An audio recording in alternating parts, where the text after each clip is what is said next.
Recorded Books presents an unabridged recording of The Picture of Dorian Gray by Oscar Wilde, narrated by Stephen Crossley. This work was originally published in 1891. This recording is copyrighted 1997 by Recorded Books. The blonde-haired, blue-eyed Dorian Gray, a guileless young man, arrives at the studio of painter Basil Hallward, but slowly changes as the painter and his cynical counterpart, Lord Henry Wotton, fight over the direction of Gray's soul. And now, the picture of Dorian Gray.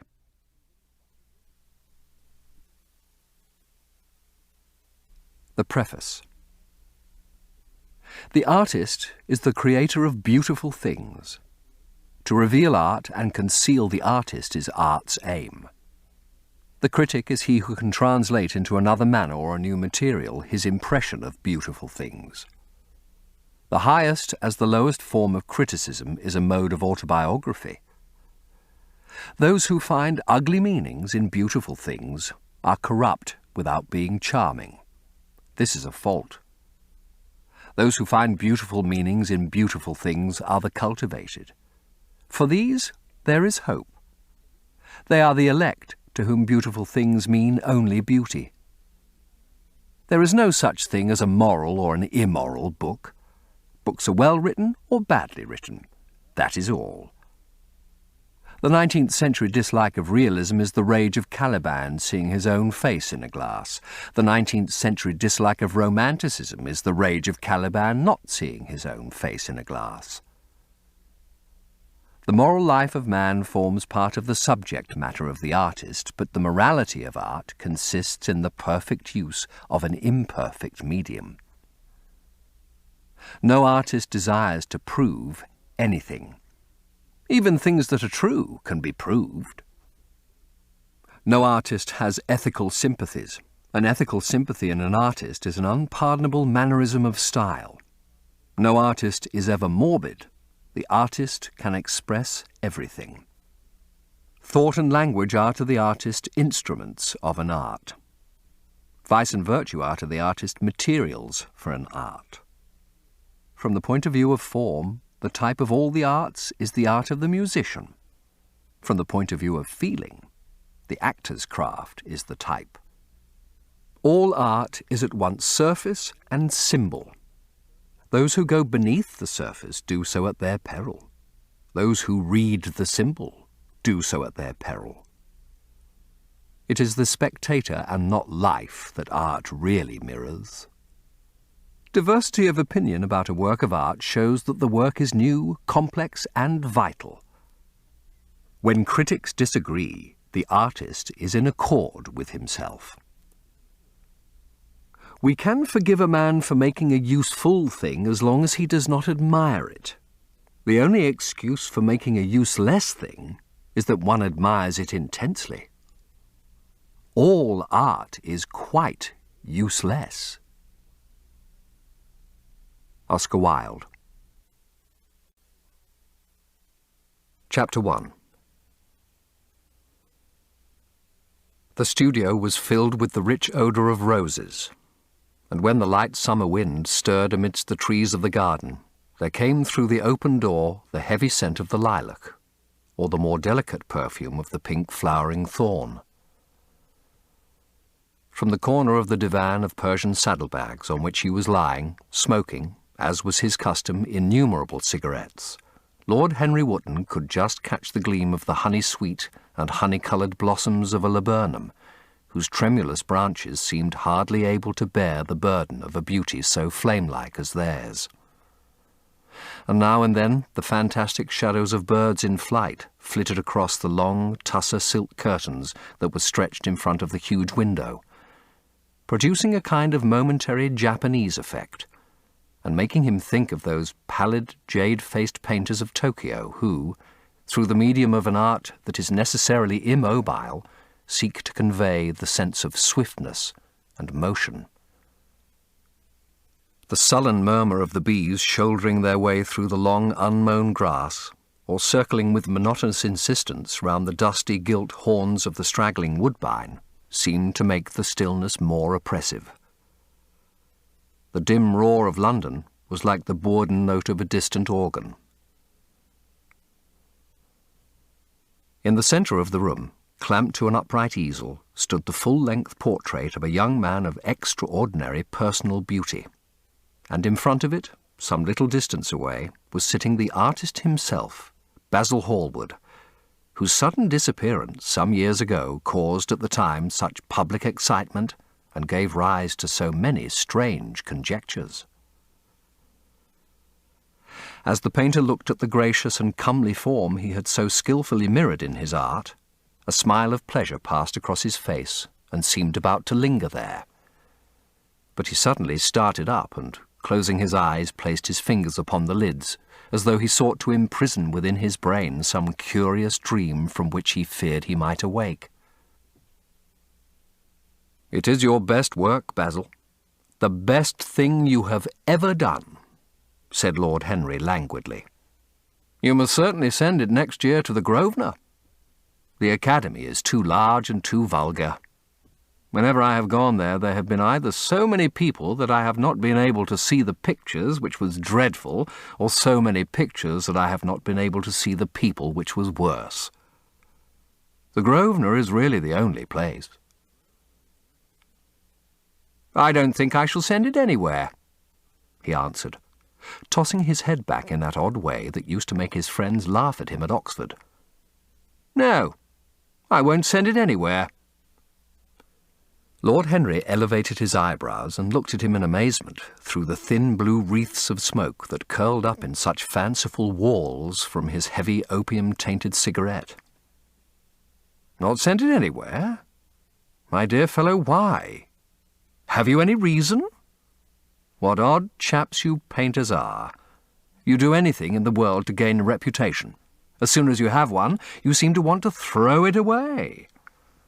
It is silly of you, for there is only one thing in the world worse than being talked about, and that is not being talked about.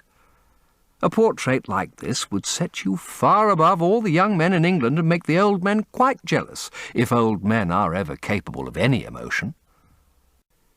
When I leave town now, I never tell my people where I am going. If I did, I should lose all my pleasure.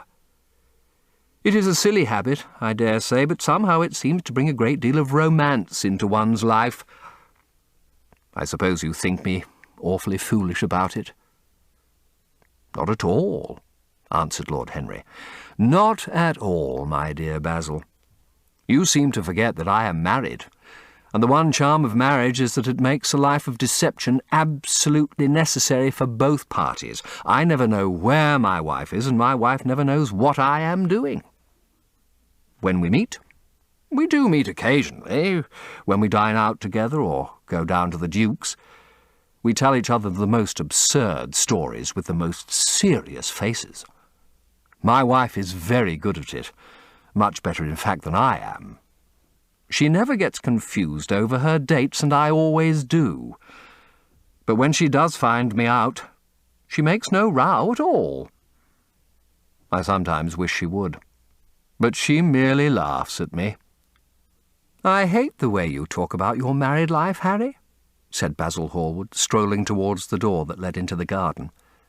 "I believe that you are really a very good husband, but that you are thoroughly ashamed of your own virtues. You are an extraordinary fellow. You never say a moral thing, and you never do a wrong thing. Your cynicism is simply a pose. Being natural is simply a pose, and the most irritating pose I know," cried Lord Henry, laughing. And the two young men went out into the garden together and ensconced themselves on a long bamboo seat that stood in the shade of a tall laurel bush. The sunlight slipped over the polished leaves. In the grass, white daisies were tremulous. After a pause, Lord Henry pulled out his watch. "I am afraid I must be going, Basil," he murmured. "And before I go, I insist on your answering a question I put to you some time ago." "What is that?" said the painter, keeping his eyes fixed on the ground. "You know quite well." "I do not, Harry. Well, I will tell you what it is. I want you to explain to me why you won't exhibit Dorian Gray's picture. I want the real reason. I told you the real reason. No, you did not. You said it was because there was too much of yourself in it. Now that is childish. Harry, said Basil Hallward, looking him straight in the face, every portrait that is painted with feeling is a portrait of the artist, not of the sitter. The sitter is merely the accident, the occasion. It is not he who is revealed by the painter, it is rather the painter who on the coloured canvas reveals himself. The reason I will not exhibit this picture is that I am afraid that I have shown in it the secret of my own soul. Lord Henry laughed. "And what is that?" he asked. "I will tell you," said Hallward. But an expression of perplexity came over his face. "I am all expectation, Basil," continued his companion, glancing at him. "Oh, there is really very little to tell, Harry," answered the painter, "and I am afraid you will hardly understand it. Perhaps you will hardly believe it." Lord Henry smiled, and leaning down plucked a pink-petalled daisy from the grass and examined it. "I am quite sure I shall understand it," he replied, gazing intently at the little golden-white feathered disc. "And as for believing things, I can believe anything, provided that it is quite incredible." "I know you will laugh at me," he replied, "but I really can't exhibit it.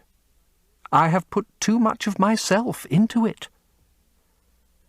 Lord Henry stretched himself out on the divan and laughed. "Yes, I knew you would. But it is quite true all the same. Too much of yourself in it. Upon my word, Basil, I didn't know you were so vain, and I really can't see any resemblance between you, with your rugged, strong face and your coal-black hair, and this young Adonis, who looks as if he was made out of ivory and rose leaves. Why, my dear Basil, he is a Narcissus, and you, well, of course, you have an intellectual expression and all that. But beauty, real beauty, ends where an intellectual expression begins. Intellect is, in itself, a mode of exaggeration and destroys the harmony of any face. The moment one sits down to think, one becomes all nose or all forehead or something horrid.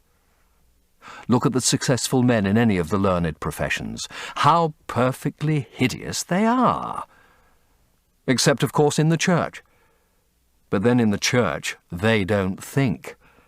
A bishop keeps on saying at the age of 80 what he was told to say when he was a boy of 18, and as a natural consequence, he always looks absolutely delightful. Your mysterious young friend, whose name you have never told me, but whose picture really fascinates me, never thinks. I feel quite sure of that. He is some brainless, beautiful creature who should be always here in winter when we have no flowers to look at, and always here in summer when we want something to chill our intelligence. Don't flatter yourself, Basil. You are not in the least like him. "You don't understand me, Harry," answered the artist. "Of course I am not like him. I know that perfectly well. Indeed, I should be sorry to look like him." You shrug your shoulders. I am telling you the truth. There is a fatality about all physical and intellectual distinction, the sort of fatality that seems to dog through history the faltering steps of kings. It is better not to be different from one's fellows. The ugly and the stupid have the best of it in this world. They can sit at their ease and gape at the play. If they know nothing of victory, they are at least spared the knowledge of defeat. They live as we all should live, undisturbed, indifferent, and without disquiet. They neither bring ruin upon others nor ever receive it from alien hands. Your rank and wealth, Harry? My brain, such as they are, my art, whatever it may be worth. Dorian Gray's good looks? We shall all suffer for what the gods have given us. Suffer terribly. Dorian Gray. Is that his name? Asked Lord Henry, walking across the studio towards Basil Hallward. Yes, that is his name. I didn't intend to tell it to you. But why not? Oh, I can't explain. When I like people immensely, I never tell their names to anyone. It is like surrendering a part of them. I have grown to love secrecy. It seems to be the one thing that can make modern life mysterious or marvellous to us. The commonest thing is delightful if one only hides it. The wind shook some blossoms from the trees, and the heavy lilac blooms with their clustering stars moved to and fro in the languid air. A grasshopper began to chirrup by the wall, and like a blue thread, a long, thin dragonfly floated past on its brown gauze wings. Lord Henry felt as if he could hear Basil Hallward's heart beating, and wondered what was coming. "The story is simply this," said the painter after some time. 2 months ago, I went to a crush at Lady Brandon's. You know, we poor artists have to show ourselves in society from time to time just to remind the public that we are not savages. With an evening coat and a white tie, as you told me once, anybody, even a stockbroker, can gain a reputation for being civilized. Well, after I had been in the room about 10 minutes, talking to huge overdressed dowagers and tedious academicians, I suddenly became conscious that someone was looking at me. I turned halfway round and saw Dorian Gray for the first time. When our eyes met, I felt that I was growing pale. A curious sensation of terror came over me. I knew that I had come face to face with someone whose mere personality was so fascinating that, if I allowed it to do so, it would absorb my whole nature, my whole soul, my very art itself. I did not want any external influence in my life. You know yourself, Harry, how independent I am by nature. I have always been my own master. Had at least always been so till I met Dorian Gray.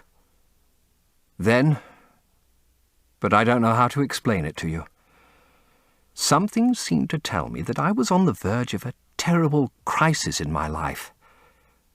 I had a strange feeling that fate had in store for me exquisite joys and exquisite sorrows.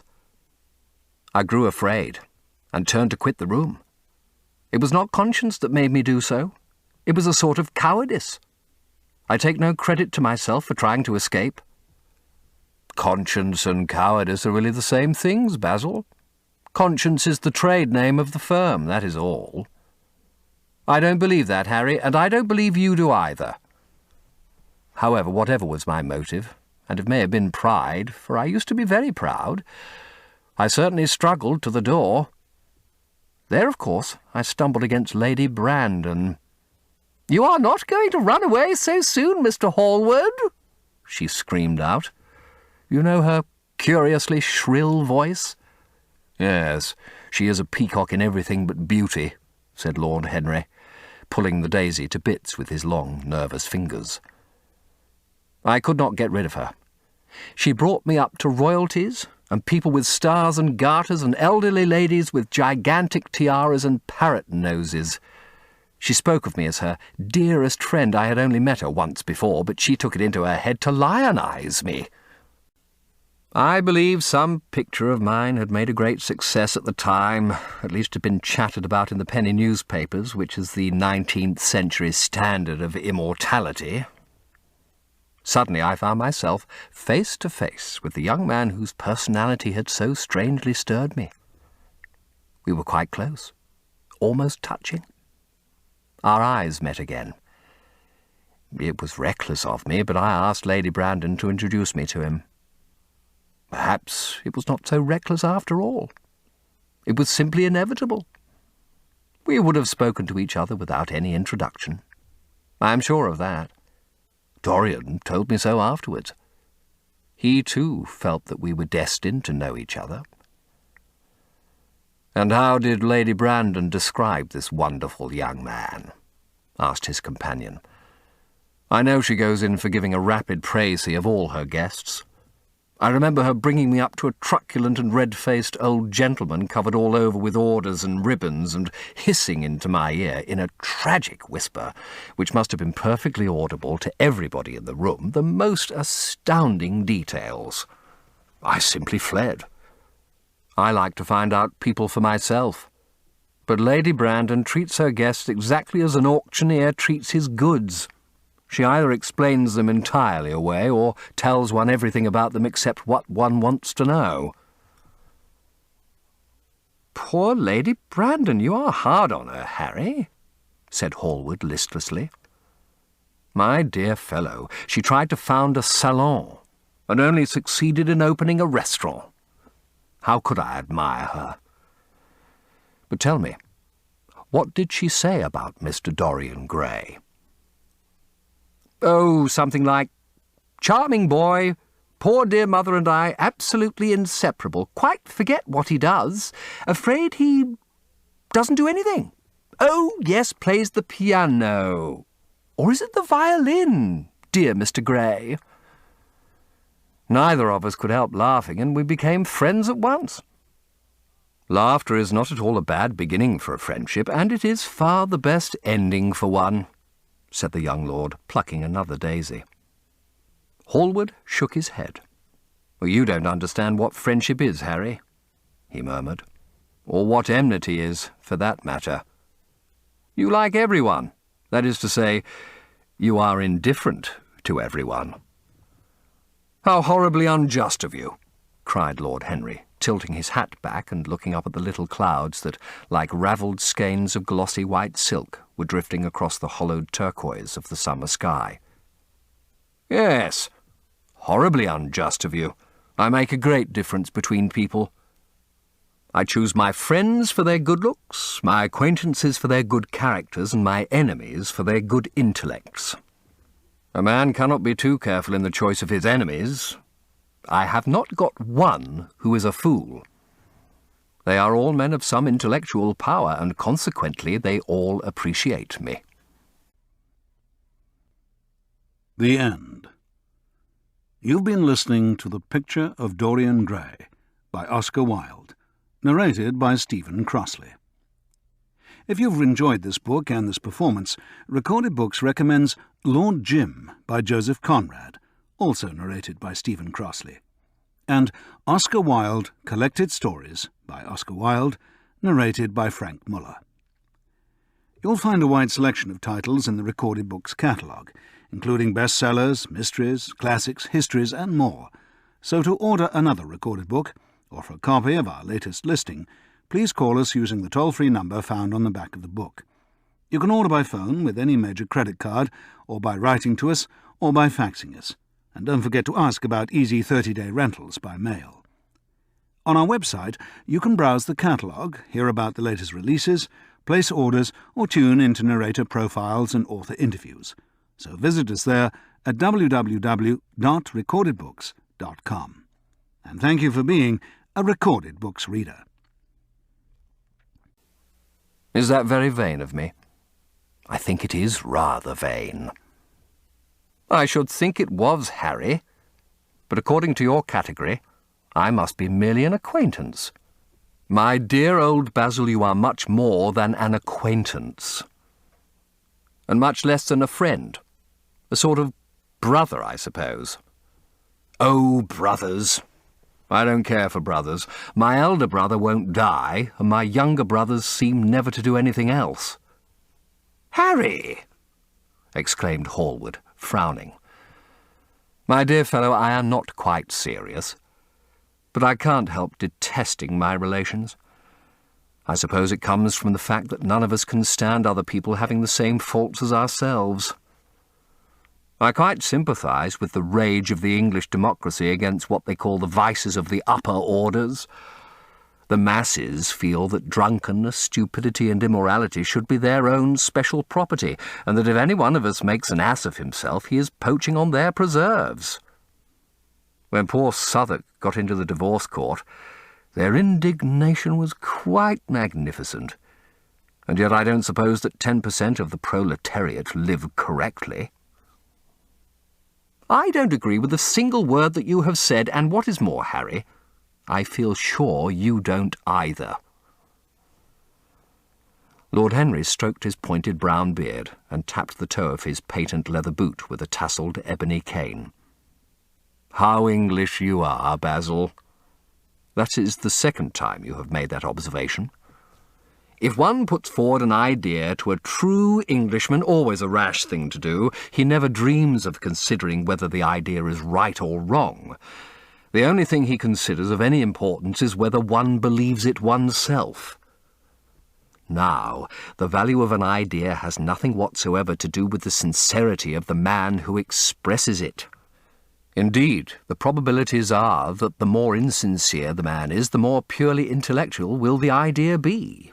As in that case, it will not be coloured by either his wants, his desires, or his prejudices. However, I don't propose to discuss politics, sociology, or metaphysics with you. I like persons better than principles, and I like persons with no principles better than anything else in the world. Tell me more about Mr. Dorian Gray. How often do you see him? Every day? I couldn't be happy if I didn't see him every day. He is absolutely necessary to me. How extraordinary. I thought you would never care for anything but your art. He is all my art to me now, said the painter gravely. I sometimes think, Harry, that there are only two eras of any importance in the world's history. The first is the appearance of a new medium for art, and the second is the appearance of a new personality for art also. What the invention of oil painting was to the Venetians, the face of Antinous was to late Greek sculpture, and the face of Dorian Gray will some day be to me. It is not merely that I paint from him, draw from him, sketch from him. Of course I have done all that. But he is much more to me than a model or a sitter. I won't tell you that I am dissatisfied with what I have done of him, or that his beauty is such that art cannot express it. There is nothing that art cannot express, and I know that the work I have done since I met Dorian Gray is good work, is the best work of my life. But in some curious way, I wonder, will you understand me?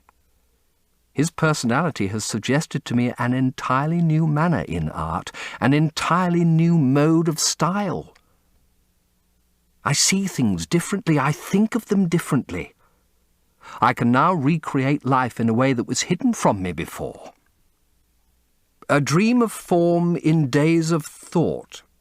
Who is it who says that? I forget, but it is what Dorian Gray has been to me.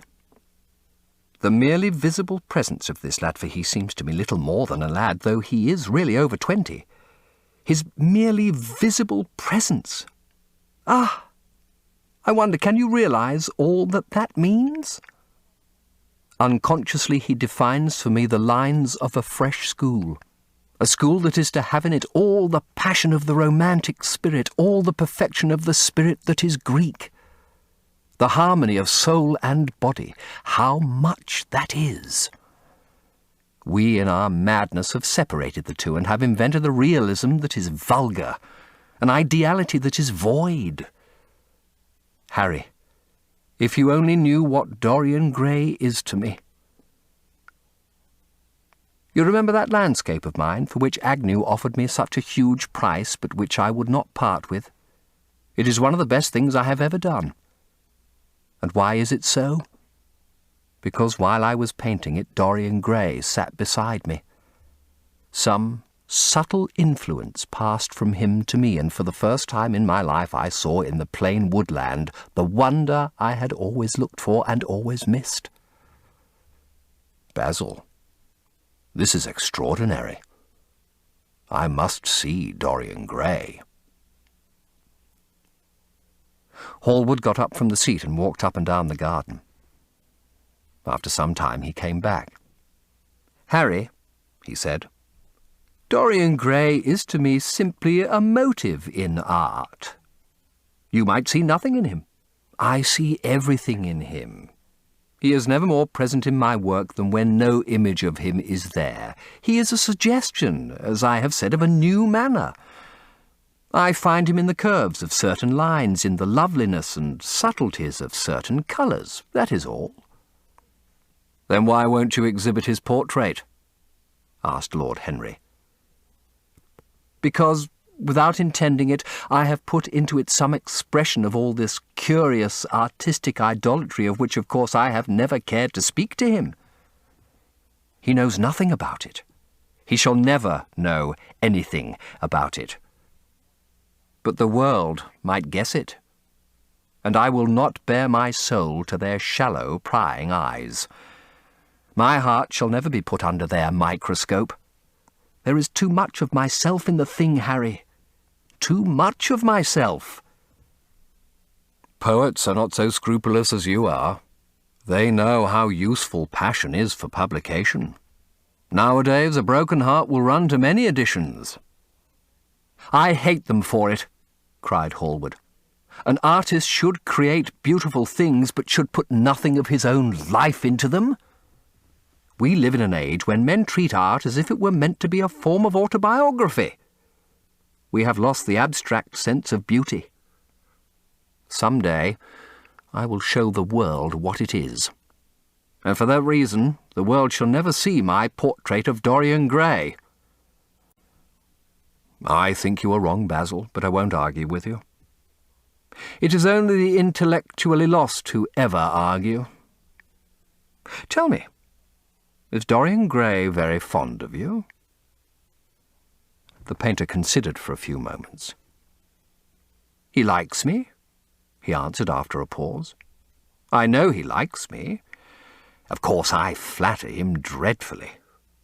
I find a strange pleasure in saying things to him that I know I shall be sorry for having said. As a rule, he is charming to me, and we sit in the studio and talk of 1,000 things. Now and then, however, he is horribly thoughtless, and seems to take a real delight in giving me pain. Then I feel, Harry, that I have given away my whole soul to someone who treats it as if it were a flower to put in his coat, a bit of decoration to charm his vanity, an ornament for a summer's day. Days in summer, Basil, are apt to linger, murmured Lord Henry. Perhaps you will tire sooner than he will. It is a sad thing to think of, but there is no doubt that genius lasts longer than beauty. That accounts for the fact that we all take such pains to over-educate ourselves. In the wild struggle for existence, we want to have something that endures, and so we fill our minds with rubbish and facts in the silly hope of keeping our place. The thoroughly well-informed man, that is the modern ideal. And the mind of the thoroughly well-informed man is a dreadful thing. It is like a bric-a-brac shop, all monsters and dust, with everything priced above its proper value. I think you will tire first, all the same. Some day you will look at your friend, and he will seem to you to be a little out of drawing, or you won't like his tone of colour, or something. You will bitterly reproach him in your own heart and seriously think that he has behaved very badly to you. The next time he calls, you will be perfectly cold and indifferent. It will be a great pity, for it will alter you. What you have told me is quite a romance of art, one might call it. And the worst of having a romance of any kind is that it leaves one so unromantic. Harry, don't talk like that. As long as I live, the personality of Dorian Gray will dominate me. You can't feel what I feel. You change too often. Ah, my dear Basil, that is exactly why I can feel it. Those who are faithful know only the trivial side of love. It is the faithless who know love's tragedies. And Lord Henry struck a light on a dainty silver case and began to smoke a cigarette with a self-conscious and satisfied air, as if he had summed up the world in a phrase. There was a rustle of chirruping sparrows in the green lacquer leaves of the ivy, and the blue cloud shadows chased themselves across the grass like swallows. How pleasant it was in the garden, and how delightful other people's emotions were. Much more delightful than their ideas, it seemed to him. One's own soul and the passions of one's friends, those were the fascinating things in life. Chapter 2. As they entered, they saw Dorian Gray. He was seated at the piano with his back to them, turning over the pages of a volume of Schumann's Forest Scenes. "You must lend me these, Basil," he cried. "I want to learn them. They are perfectly charming." "That entirely depends on how you sit today, Dorian." "Oh, I am tired of sitting, and I don't want a life-sized portrait of myself," answered the lad, swinging round on the music stool in a wilful, petulant manner. When he caught sight of Lord Henry, a faint blush coloured his cheeks for a moment, and he started up. "I beg your pardon, Basil, but I didn't know you had anyone with you." "This is Lord Henry Wotton, Dorian, an old Oxford friend of mine. I have just been telling him what a capital sitter you were, and now you have spoiled everything." "You have not spoiled my pleasure in meeting you, Mr. Gray," said Lord Henry, stepping forward and extending his hand. "My aunt has often spoken to me about you. You are one of her favourites, and, I am afraid, one of her victims also." "I am in Lady Agatha's black books at present," answered Dorian with a funny look of penitence. "I promised to go to a club in Whitechapel with her last Tuesday, and I really forgot all about it. We were to have played a duet together. 3 duets, I believe. I don't know what she will say to me. I am far too frightened to call."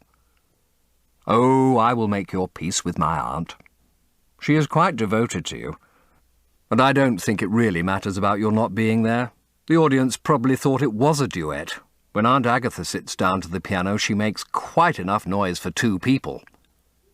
"That is very horrid to her and not very nice to me," answered Dorian, laughing. Lord Henry looked at him. Yes, he was certainly wonderfully handsome, with his finely curved scarlet lips, his frank blue eyes, his crisp gold hair. There was something in his face that made one trust him at once. All the candour of youth was there, as well as all youth's passionate purity.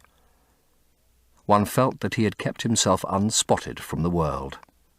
No wonder Basil Hallward worshipped him. "You are too charming to go in for philanthropy, Mr. Gray, far too charming." And Lord Henry flung himself down on the divan and opened his cigarette case. The painter had been busy mixing his colours and getting his brushes ready. He was looking worried, and when he heard Lord Henry's last remark, he glanced at him, hesitated for a moment, and then said, "Harry, I want to finish this picture today. Would you think it awfully rude of me if I asked you to go away?" Lord Henry smiled and looked at Dorian Gray. "Am I to go, Mr. Gray?" he asked. "Oh, please don't, Lord Henry. I see that Basil is in one of his sulky moods, and I can't bear him when he sulks. Besides, I want you to tell me why I should not go in for philanthropy." "I don't know that I shall tell you that, Mr. Gray. It is so tedious a subject that one would have to talk seriously about it. But I certainly shall not run away now that you have asked me to stop." "You don't really mind Basil, do you? You have often told me that you liked your sitters to have someone to chat to." Hallward bit his lip. "If Dorian wishes it, of course you must stay. Dorian's whims are laws to everybody except himself." Lord Henry took up his hat and gloves. "You are very pressing, Basil, but I am afraid I must go. I have promised to meet a man at the Orleans." "Goodbye, Mr. Gray.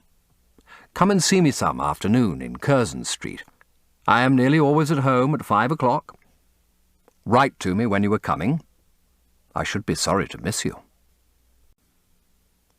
He pictured to himself with silent amusement the tedious luncheon that he had missed by staying so long with Basil Hallward. Had he gone to his aunt's, he would have been sure to have met Lord Goodbody there, and the whole conversation would have been about the feeding of the poor and the necessity for model lodging-houses.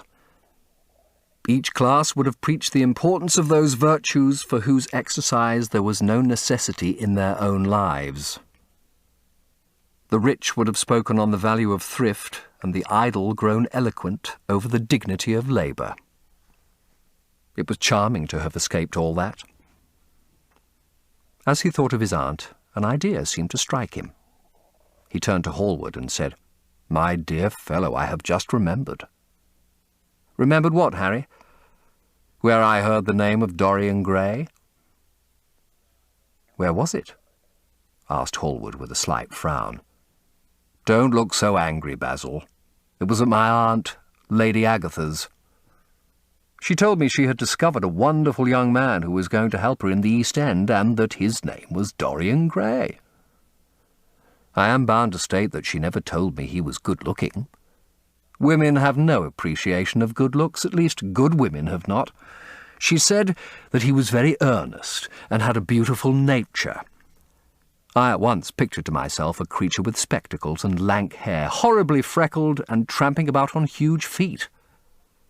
I wish I had known it was your friend." "I am very glad you didn't, Harry." "Why?" "I don't want you to meet him." "You don't want me to meet him?" "No." "Mr. Dorian Gray is in the studio, sir?" said the butler, coming into the garden. "You must introduce me now," cried Lord Henry, laughing. The painter turned to his servant, who stood blinking in the sunlight. "Ask Mr. Gray to wait, Parker. I shall be in a few moments." The man bowed and went up the walk. Then he looked at Lord Henry. "Dorian Gray is my dearest friend," he said. "He has a simple and a beautiful nature. Your aunt was quite right in what she said of him. Don't spoil him. Don't try to influence him. Your influence would be bad. The world is wide and has many marvellous people in it. Don't take away from me the one person who gives to my art whatever charm it possesses. My life as an artist depends on him. Mind, Harry, I trust you." He spoke very slowly, and the words seemed wrung out of him almost against his will. "What nonsense you talk," said Lord Henry, smiling, and, taking Hallward by the arm, he almost led him into the house.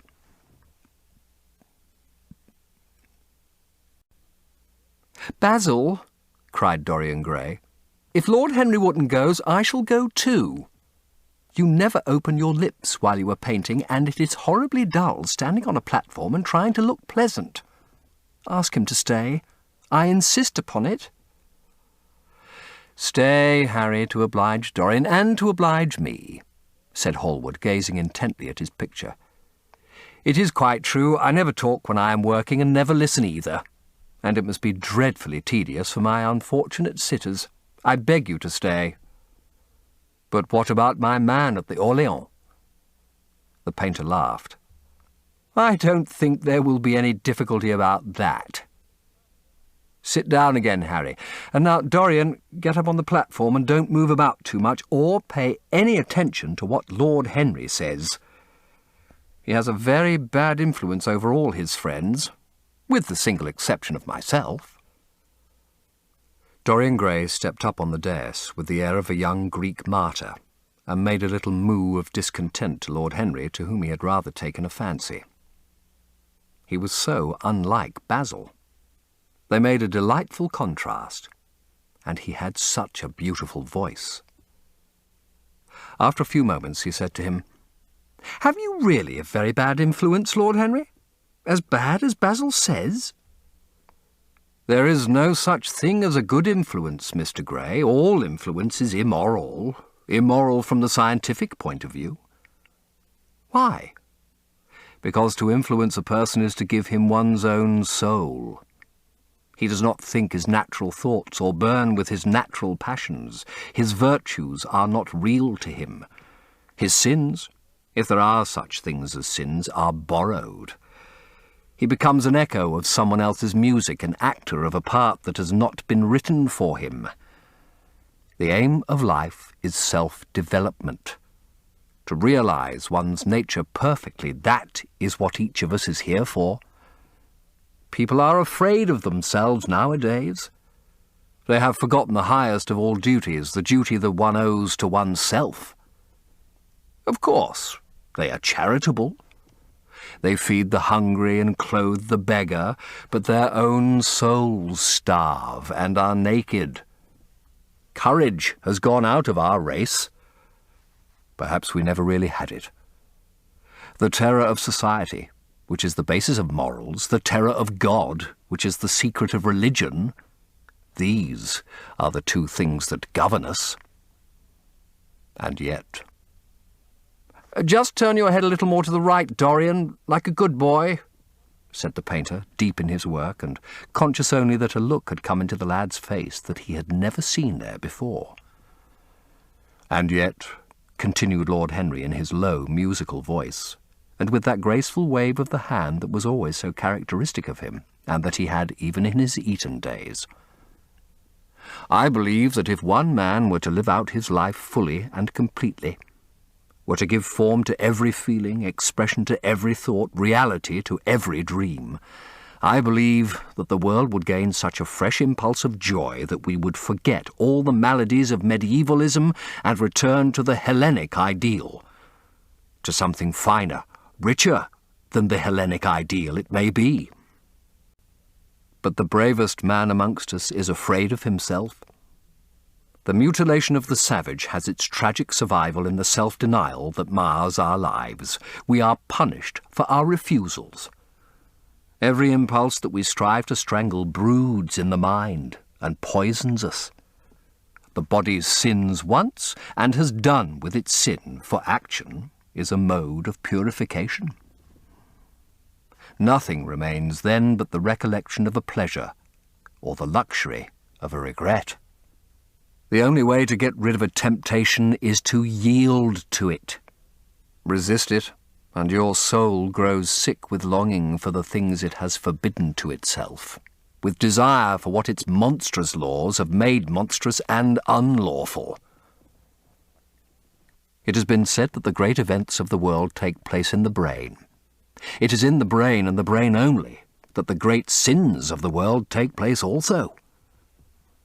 You, Mr. Gray, you yourself, with your rose-red youth and your rose-white boyhood, you have had passions that have made you afraid, thoughts that have filled you with terror, daydreams and sleeping dreams whose mere memory might stain your cheek with shame.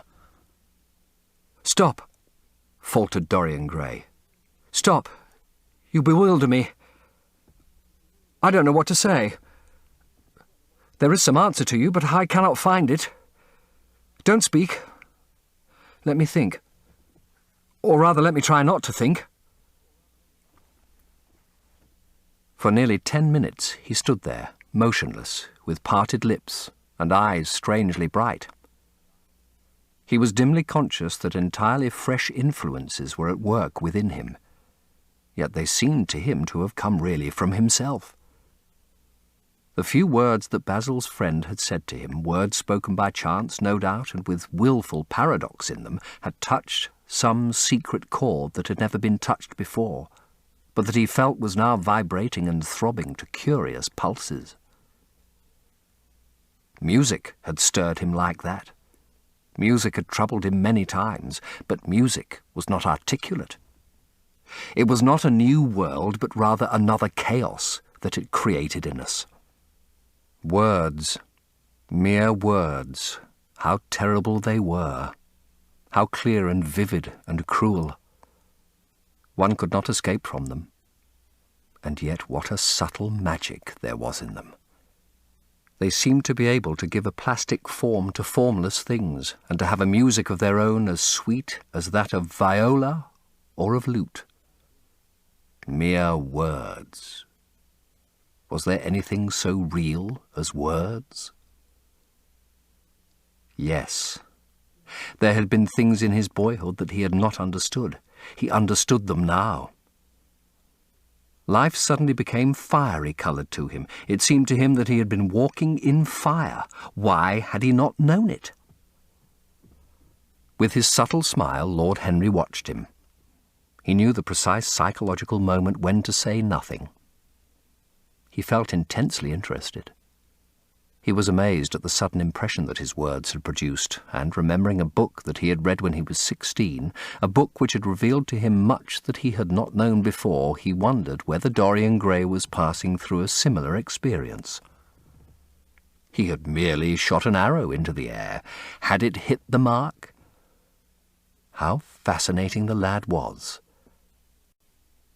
Hallward painted away with that marvellous bold touch of his, that had the true refinement and perfect delicacy that in art, at any rate, comes only from strength. He was unconscious of the silence. "Basil, I am tired of standing," cried Dorian Gray suddenly. "I must go out and sit in the garden. The air is stifling here." "My dear fellow, I am so sorry. When I am painting, I can't think of anything else." "But you never sat better. You were perfectly still. And I have caught the effect I wanted. The half-parted lips and the bright look in the eyes. I don't know what Harry has been saying to you, but he has certainly made you have the most wonderful expression. I suppose he has been paying you compliments. You mustn't believe a word that he says." "He has certainly not been paying me compliments. Perhaps that is the reason that I don't believe anything he has told me." "You know you believe it all," said Lord Henry, looking at him with his dreamy, languorous eyes.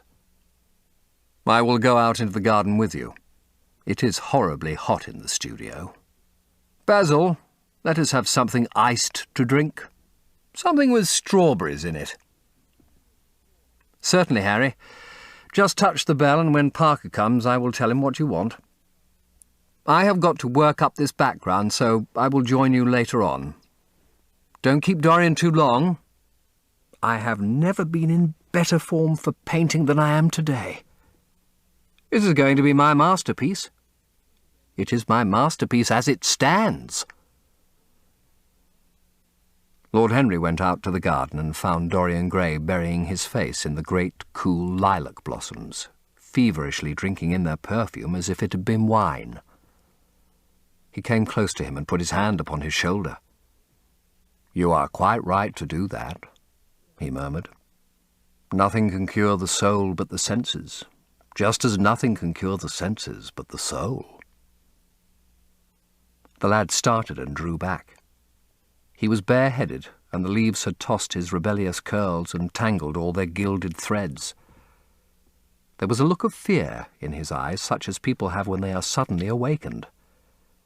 His finely chiselled nostrils quivered, and some hidden nerve shook the scarlet of his lips and left them trembling. "Yes," continued Lord Henry, "that is one of the great secrets of life, to cure the soul by means of the senses, and the senses by means of the soul. You are a wonderful creation. You know more than you think you know, just as you know less than you want to know." Dorian Gray frowned and turned his head away. He could not help liking the tall, graceful young man who was standing by him. His romantic olive-coloured face and worn expression interested him. There was something in his low, languid voice that was absolutely fascinating. His cool, white, flower-like hands even had a curious charm. They moved as he spoke like music and seemed to have a language of their own. But he felt afraid of him, and ashamed of being afraid. Why had it been left for a stranger to reveal him to himself? He had known Basil Hallward for months, but the friendship between them had never altered him. Suddenly there had come someone across his life who seemed to have disclosed to him life's mystery. And yet, what was there to be afraid of? He was not a schoolboy or a girl. It was absurd to be frightened. "Let us go and sit in the shade," said Lord Henry. "Parker has brought out the drinks, and if you stay any longer in this glare you will be quite spoiled, and Basil will never paint you again. You really must not allow yourself to become sunburnt. It would be unbecoming." "What can it matter?" cried Dorian Gray, laughing as he sat down on the seat at the end of the garden. "It should matter everything to you, Mr. Gray." "Why?" "Because you have the most marvellous youth, and youth is the one thing worth having." "I don't feel that, Lord Henry." "No, you don't feel it now. Some day, when you are old and wrinkled and ugly, when thought has seared your forehead with its lines and passion branded your lips with its hideous fires, you will feel it. You will feel it terribly. Now, wherever you go, you charm the world. Will it always be so? You have a wonderfully beautiful face, Mr. Gray. Don't frown. You have. And beauty is a form of genius, is higher indeed than genius, as it needs no explanation. It is of the great facts of the world, like sunlight or springtime or the reflection in dark waters of that silver shell we call the moon. It cannot be questioned.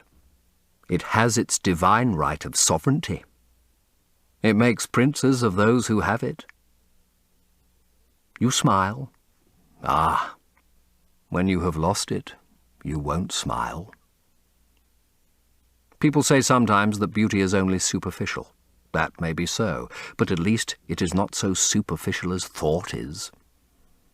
To me, beauty is the wonder of wonders. It is only shallow people who do not judge by appearances. The true mystery of the world is the visible, not the invisible. Yes, Mr. Gray, the gods have been good to you. But what the gods give, they quickly take away. You have only a few years in which to live, really, perfectly and fully. When your youth goes, your beauty will go with it, and then you will suddenly discover that there are no triumphs left for you, or have to content yourself with those mean triumphs that the memory of your past will make more bitter than defeats.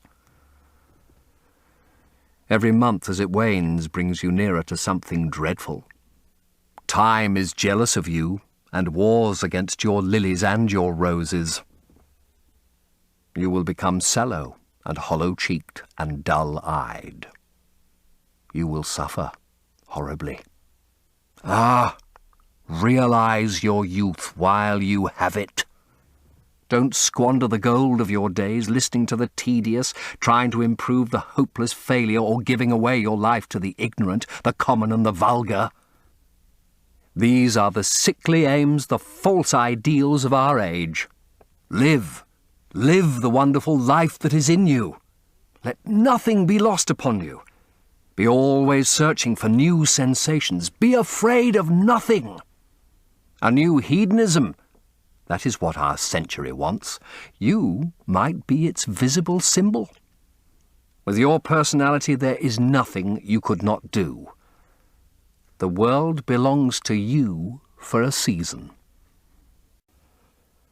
After about a quarter of an hour, Hallward stopped painting, looked for a long time at Dorian Gray, and then for a long time at the picture, biting the end of one of his huge brushes and frowning. "It is quite finished," he cried at last, and stooping down he wrote his name in long vermilion letters on the left-hand corner of the canvas. Lord Henry came over and examined the picture. It was certainly a wonderful work of art, and a wonderful likeness as well. "My dear fellow, I congratulate you most warmly," he said. "It is the finest portrait of modern times. Mr. Gray, come over and look at yourself." The lad started as if awakened from some dream. "Is it really finished?" he murmured, stepping down from the platform. "Quite finished," said the painter. "And you have sat splendidly today. I am awfully obliged to you." "Well, that is entirely due to me," broke in Lord Henry. "Isn't it, Mr. Gray?" Dorian made no answer, but passed listlessly in front of his picture and turned towards it. When he saw it, he drew back, and his cheeks flushed for a moment with pleasure. A look of joy came into his eyes, as if he had recognized himself for the first time. He stood there motionless and in wonder, dimly conscious that Hallward was speaking to him, but not catching the meaning of his words. The sense of his own beauty came on him like a revelation. He had never felt it before. Basil Hallward's compliments had seemed to him to be merely the charming exaggerations of friendship. He had listened to them, laughed at them, forgotten them. They had not influenced his nature. Then had come Lord Henry Wotton with his strange panegyric on youth, his terrible warning of its brevity. That had stirred him at the time, and now as he stood gazing at the shadow of his own loveliness, the full reality of the description flashed across him. Yes, there would be a day when his face would be wrinkled and wizen, his eyes dim and colourless, the grace of his figure broken and deformed. The scarlet would pass away from his lips, and the gold steal from his hair. The life that was to make his soul would mar his body. He would become dreadful, hideous, and uncouth. As he thought of it, a sharp pang of pain struck through him like a knife, and made each delicate fibre of his nature quiver. His eyes deepened into amethyst, and across them came a mist of tears. He felt as if a hand of ice had been laid upon his heart. "Don't you like it?" cried Hallward at last, stung a little by the lad's silence, not understanding what it meant. "Of course he likes it," said Lord Henry. "Who wouldn't like it? It is one of the greatest things in modern art. I will give you anything you like to ask for it. I must have it." "It is not my property, Harry." "Whose property is it?" "Dorian's, of course," answered the painter. "He is a very lucky fellow." "How sad it is," murmured Dorian Gray, with his eyes still fixed upon his own portrait. "How sad it is. I shall grow old and horrible and dreadful. But this picture will remain always young. It will never be older than this particular day of June. If it were only the other way. If it were I who was to be always young and the picture that was to grow old. For that I would give everything. Yes, there is nothing in the whole world I would not give. I would give my soul for that." "You would hardly care for such an arrangement, Basil?" cried Lord Henry, laughing. "It would be rather hard lines on your work." "I should object very strongly, Harry," said Hallward. Dorian Gray turned and looked at him. "I believe you would, Basil. You like your art better than your friends. I am no more to you than a green bronze figure, hardly as much, I dare say." The painter stared in amazement. It was so unlike Dorian to speak like that. What had happened? He seemed quite angry. His face was flushed and his cheeks burning. "Yes," he continued, "I am less to you than your ivory Hermes or your silver fawn. You will like them always. How long will you like me? Till I have my first wrinkle, I suppose? I know now that when one loses one's good looks, whatever they may be, one loses everything. Your picture has taught me that. Lord Henry Wotton is perfectly right. Youth is the only thing worth having. When I find that I am growing old, I shall kill myself." Hallward turned pale and caught his hand. "Dorian! Dorian!" he cried. "Don't talk like that. I have never had such a friend as you, and I shall never have such another. You are not jealous of material things, are you? You who are finer than any of them." "I am jealous of everything whose beauty does not die. I am jealous of the portrait you have painted of me. Why should it keep what I must lose? Every moment that passes takes something from me and gives something to it. Oh, if it were only the other way! If the picture could change and I could be always what I am now. Why did you paint it? It will mock me some day. Mock me horribly." The hot tears welled into his eyes. He tore his hand away, and flinging himself on the divan, he buried his face in the cushions as though he was praying. "This is your doing, Harry," said the painter bitterly. Lord Henry shrugged his shoulders. "It is the real Dorian Gray. That is all. It is not. If it is not, what have I to do with it?" "You should have gone away when I asked you," he muttered. "I stayed when you asked me," was Lord Henry's answer. "Harry, I can't quarrel with two best friends at once, but between you both you have made me hate the finest piece of work I have ever done, and I will destroy it. What is it but canvas and colour? I will not let it come across our 3 lives and mar them." This ends Disc 1. "You really must not say things like that before Dorian, Harry." "Before which Dorian? The one who is pouring out tea for us, or the one in the picture?" "Before either." "I should like to come to the theatre with you, Lord Henry," said the lad. "Then you shall come. And you will come too, Basil, won't you?" "I can't, really. I would sooner not. I have a lot of work to do." "Well, then you and I will go alone, Mr. Gray." "I should like that awfully." The painter bit his lip and walked over, cup in hand, to the picture. "I shall stay with the real Dorian," he said, sadly. "Is it the real Dorian?" cried the original of the portrait, strolling across to him. "Am I really like that?" "Yes, you are just like that." "How wonderful, Basil!" "At least you are like it in appearance. But it will never alter," sighed Hallward. "That is something." "What a fuss people make about fidelity!" exclaimed Lord Henry. "Why, even in love it is purely a question for physiology. It has nothing to do with our own will. Young men want to be faithful and are not. Old men want to be faithless and cannot. That is all one can say." "Don't go to the theatre tonight, Dorian," said Hallward. "Stop and dine with me." "I can't, Basil." "Why?" "Because I have promised Lord Henry Wotton to go with him." "He won't like you the better for keeping your promises. He always breaks his own." "I beg you not to go." Dorian Gray laughed and shook his head. "I entreat you." The lad hesitated and looked over at Lord Henry, who was watching them from the tea-table with an amused smile. "I must go, Basil," he answered. "Very well," said Hallward, and went over and laid down his cup on the tray. "It is rather late, and as you have to dress, you had better lose no time. Goodbye, Harry. Goodbye, Dorian. Come and see me soon." "Come tomorrow."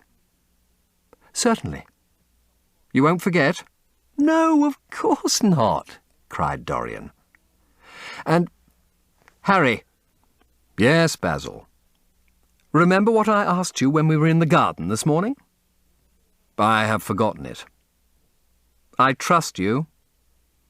"I wish I could trust myself," said Lord Henry, laughing. "Come, Mr. Gray, my hansom is outside, and I can drop you at your own place. Goodbye, Basil. It has been a most interesting afternoon." As the door closed behind them, the painter flung himself down on a sofa, and a look of pain came into his face. The Picture of Dorian Gray, Disc 2. Dorian Gray lifted his golden head from the pillow and with pallid face and tear-stained eyes looked at him as he walked over to the deal painting table that was set beneath the high curtained window. What was he doing there? His fingers were straying about among the litter of tin tubes and dry brushes, seeking for something. Yes, it was for the long palette knife with its thin blade of lithe steel. He had found it at last. He was going to rip up the canvas. With a stifled sob, the lad leaped from the couch and, rushing over to Hallward, tore the knife out of his hand and flung it to the end of the studio. "Don't, Basil! Don't!" he cried. "It would be murder!" "I am glad you appreciate my work at last, Dorian," said the painter coldly when he had recovered from his surprise. "I never thought you would." "Appreciate it? I am in love with it, Basil. It is part of myself. I feel that." "Well, as soon as you are dry, you shall be varnished and framed and sent home. Then you can do what you like with yourself." And he walked across the room and rang the bell for tea. "You will have tea, of course, Dorian? And so will you, Harry? Or do you object to such simple pleasures?" "I adore simple pleasures," said Lord Henry. "They are the last refuge of the complex. But I don't like scenes except on the stage. What absurd fellows you are, both of you. I wonder who it was defined man as a rational animal. It was the most premature definition ever given. Man is many things, but he is not rational. I am glad he is not after all, though I wish you chaps would not squabble over the picture. You had much better let me have it, Basil. This silly boy doesn't really want it, and I really do." "If you let anyone have it but me, Basil, I shall never forgive you," cried Dorian Gray. "And I don't allow people to call me a silly boy." "You know the picture is yours, Dorian. I gave it to you before it existed. And you know you have been a little silly, Mr. Gray, and that you don't really object to being reminded that you are extremely young." "I should have objected very strongly this morning, Lord Henry." "Ah, this morning. You have lived since then." There came a knock at the door, and the butler entered with a laden tea-tray and set it down upon a small Japanese table. There was a rattle of cups and saucers, and the hissing of a fluted Georgian urn. 2 globe-shaped china dishes were brought in by a page. Dorian Gray went over and poured out the tea. The 2 men sauntered languidly to the table and examined what was under the covers. "Let us go to the theatre tonight," said Lord Henry. "There is sure to be something on, somewhere. I have promised to dine at White's, but it is only with an old friend, so I can send him a wire to say that I am ill, or that I am prevented from coming in consequence of a subsequent engagement. I think that would be a rather nice excuse. It would have all the surprise of candour." "It is such a bore putting on one's dress clothes," muttered Hallward. "And when one has them on, they are so horrid." "Yes," answered Lord Henry dreamily. "The costume of the 19th century is detestable. It is so sombre, so depressing. Sin is the only real colour element left in modern life." Chapter 3. At 12:30 next day, Lord Henry Wotton strolled from Curzon Street over to the Albany to call on his uncle, Lord Fermor, a genial if somewhat rough-mannered old bachelor, whom the outside world called selfish because it derived no particular benefit from him, but who was considered generous by society as he fed the people who amused him. His father had been our ambassador at Madrid when Isabella was young and Preen unthought of, but had retired from the diplomatic service in a capricious moment of annoyance at not being offered the embassy at Paris, a post to which he considered that he was fully entitled by reason of his birth, his indolence, the good English of his dispatches, and his inordinate passion for pleasure.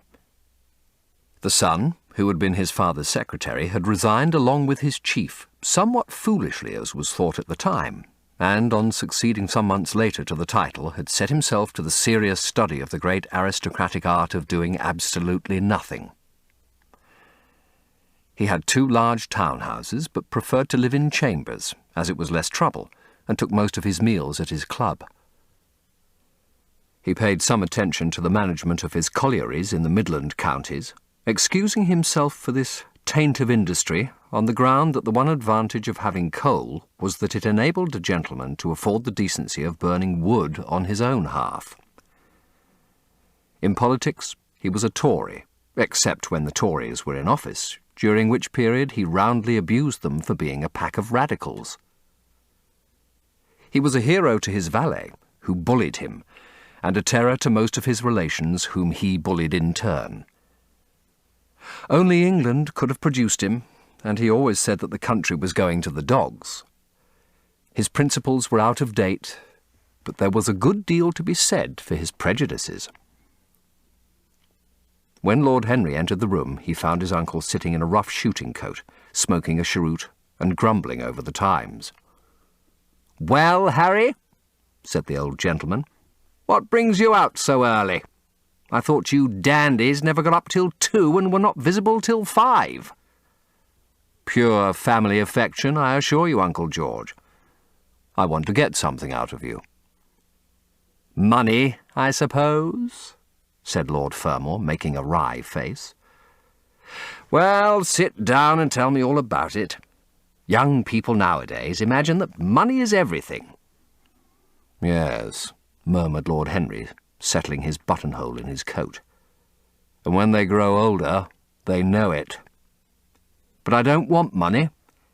It is only people who pay their bills who want that, Uncle George, and I never pay mine. Credit is the capital of a younger son, and one lives charmingly upon it. Besides, I always deal with Dartmoor's tradesmen, and consequently they never bother me. What I want is information. Not useful information, of course. Useless information. Well, I can tell you anything that is in an English blue book, Harry, although those fellows nowadays write a lot of nonsense. When I was in the Diplomatic, things were much better. But I hear they let them in now by examination. What can you expect? Examinations, sir, are pure humbug from beginning to end. If a man is a gentleman, he knows quite enough, and if he is not a gentleman, whatever he knows is bad for him." "Mr. Dorian Gray does not belong to blue books, Uncle George," said Lord Henry languidly. "Mr. Dorian Gray? Who is he?" asked Lord Fermor, knitting his bushy white eyebrows. "That is what I have come to learn, Uncle George. Or rather, I know who he is. He is the last Lord Kelso's grandson. His mother was a Devereux, Lady Margaret Devereux. I want you to tell me about his mother. What was she like? Whom did she marry? You have known nearly everybody in your time, so you might have known her. I am very much interested in Mr. Gray at present. I have only just met him." "Kelso's grandson?" echoed the old gentleman. "Kelso's grandson?" "Of course. I knew his mother intimately. I believe I was at her christening. She was an extraordinarily beautiful girl, Margaret Devereux, and made all the men frantic by running away with a penniless young fellow, a mere nobody, sir, a subaltern in a foot regiment, or something of that kind. Certainly. I remember the whole thing as if it happened yesterday. The poor chap was killed in a duel at Spa a few months after the marriage. There was an ugly story about it. They said Kelso got some rascally adventurer, some Belgian brute, to insult his son-in-law in public. Paid him, sir, to do it, paid him. And that the fellow spitted his man as if he had been a pigeon. The thing was hushed up, but egad, Kelso ate his chop alone at the club for some time afterwards. He brought his daughter back with him, I was told, and she never spoke to him again. Oh, yeah. It was a bad business. The girl died, too. Died within a year. So, she left a son, did she?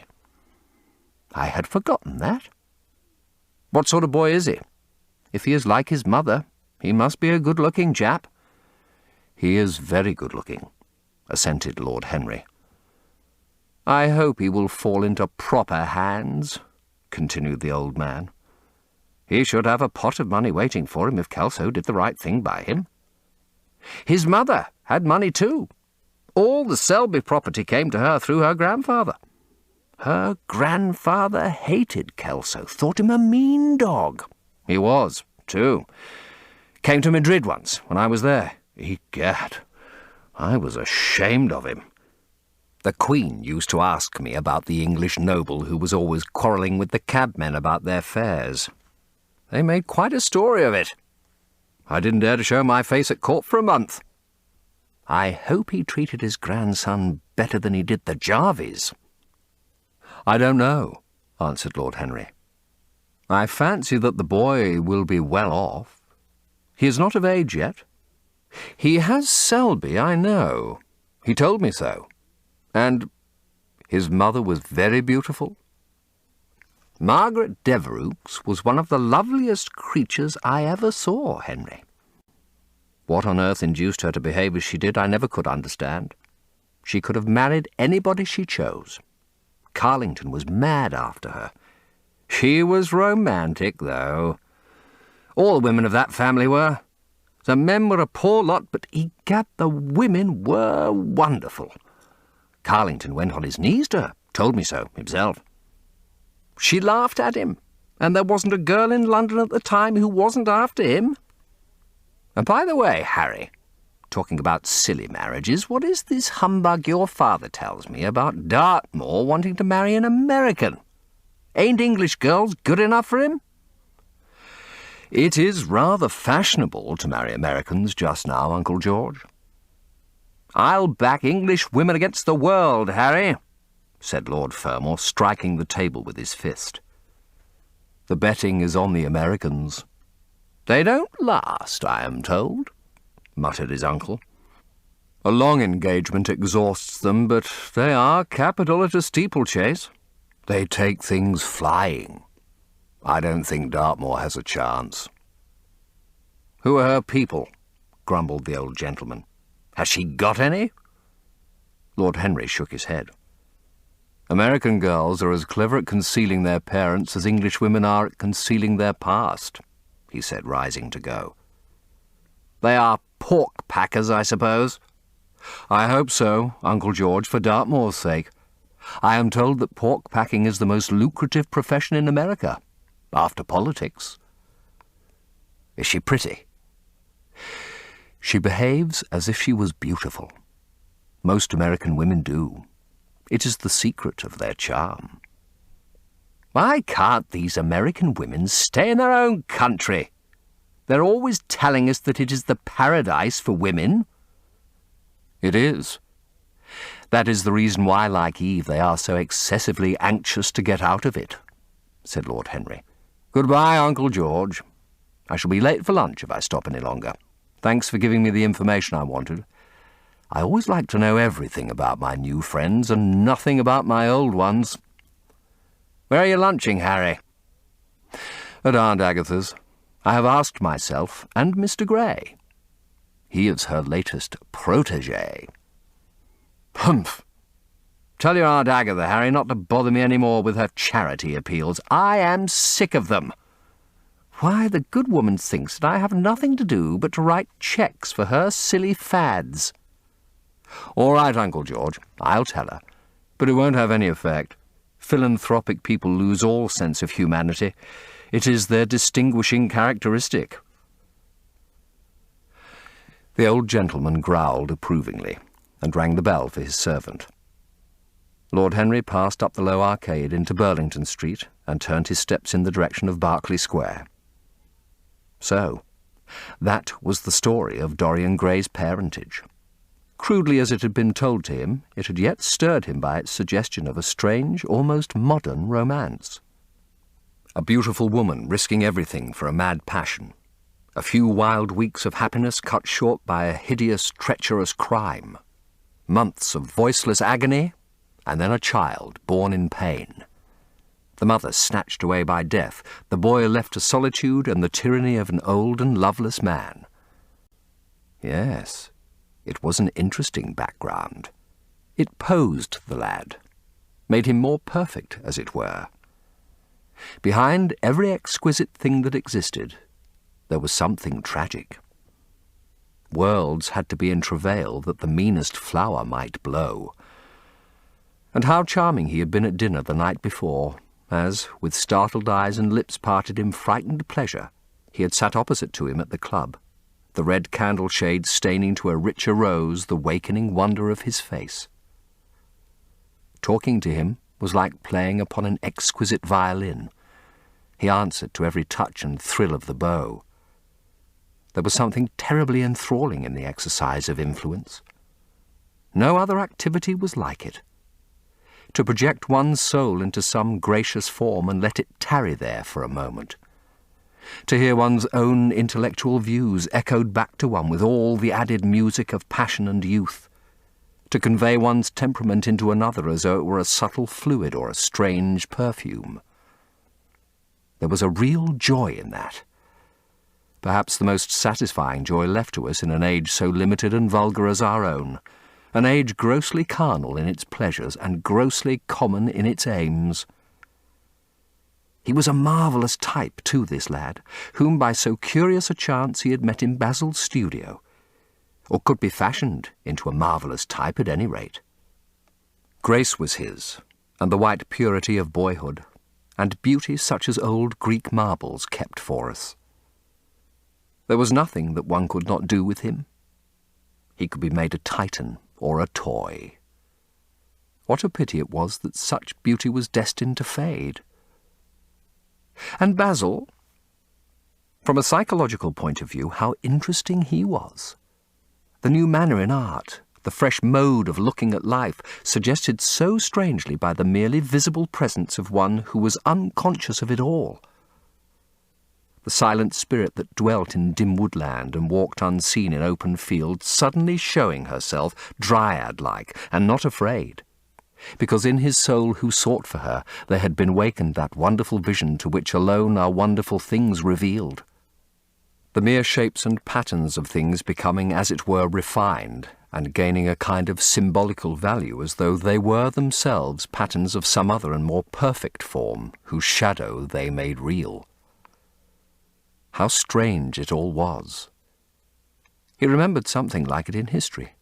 Was it not Plato, that artist in thought, who had first analysed it? Was it not Buonarroti, who had carved it in the coloured marbles of a sonnet sequence? But in our own century it was strange. "When America was discovered," said the radical member, and he began to give some wearisome facts. Like all people who try to exhaust a subject, he exhausted his listeners. The Duchess sighed and exercised her privilege of interruption. "I wish to goodness it never had been discovered at all," she exclaimed. "Really, our girls have no chance nowadays. It is most unfair." "Perhaps, after all, America never has been discovered," said Mr. Erskine. "I myself would say that it had merely been detected." "Oh, but I have seen specimens of the inhabitants," answered the Duchess vaguely. "I must confess that most of them are extremely pretty. And they dress well, too. They get all their dresses in Paris. I wish I could afford to do the same." "They say that when good Americans die, they go to Paris," chuckled Sir Thomas, who had a large wardrobe of Humour's cast-off clothes. "Really? And where do bad Americans go to when they die?" inquired the Duchess. "They go to America," murmured Lord Henry. Sir Thomas frowned. "I am afraid that your nephew is prejudiced against that great country," he said to Lady Agatha. "I have travelled all over it, in cars provided by the directors, who in such matters are extremely civil. I assure you that it is an education to visit it." "But must we really see Chicago in order to be educated?" asked Mr. Erskine plaintively. "I don't feel up to the journey." Sir Thomas waved his hand. "Mr. Erskine of Treadley has the world on his shelves. We practical men like to see things, not to read about them. The Americans are an extremely interesting people. They are absolutely reasonable. I think that is their distinguishing characteristic." "Yes, Mr. Erskine, an absolutely reasonable people. I assure you there is no nonsense about the Americans." "How dreadful!" cried Lord Henry. "I can stand brute force, but brute reason is quite unbearable. There is something unfair about its use. It is hitting below the intellect." "I do not understand you," said Sir Thomas, growing rather red. "I do, Lord Henry," murmured Mr. Erskine with a smile. "Paradoxes are all very well in their way," rejoined the baronet. "Was that a paradox?" asked Mr. Erskine. "I did not think so. Perhaps it was. Well, the way of paradoxes is the way of truth. To test reality we must see it on the tightrope. When the verities become acrobats, we can judge them." "Dear me," said Lady Agatha, "how you men argue! I am sure I can never make out what you were talking about. Oh, Harry, I'm quite vexed with you. Why do you try to persuade our nice Mr. Dorian Gray to give up the East End? I assure you he would be quite invaluable. They would love his playing." "I want him to play to me," cried Lord Henry, smiling, and he looked down the table and caught a bright answering glance. "But they are so unhappy in Whitechapel," continued Lady Agatha. Yes. He would try to be to Dorian Gray what, without knowing it, the lad was to the painter who had fashioned the wonderful portrait. He would seek to dominate him, had already indeed half done so. He would make that wonderful spirit his own. There was something fascinating in this son of love and death. Suddenly he stopped and glanced up at the houses. He found that he had passed his aunt's some distance, and, smiling to himself, turned back. When he entered the somewhat sombre hall, the butler told him that they had gone in to lunch. He gave one of the footmen his hat and stick and passed into the dining-room.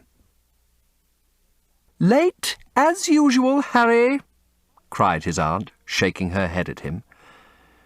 He invented a facile excuse, and having taken the vacant seat next to her, looked round to see who was there. Dorian bowed to him shyly from the end of the table, a flush of pleasure stealing into his cheek. Opposite was the Duchess of Harley, a lady of admirable good nature and good temper, much liked by everyone who knew her, and of those ample architectural proportions that in women who are not duchesses are described by contemporary historians as stoutness. Next to her sat, on her right, Sir Thomas Burden, a radical member of Parliament, who followed his leader in public life and in private life followed the best cooks, dining with the Tories, and thinking with the Liberals in accordance with a wise and well-known rule.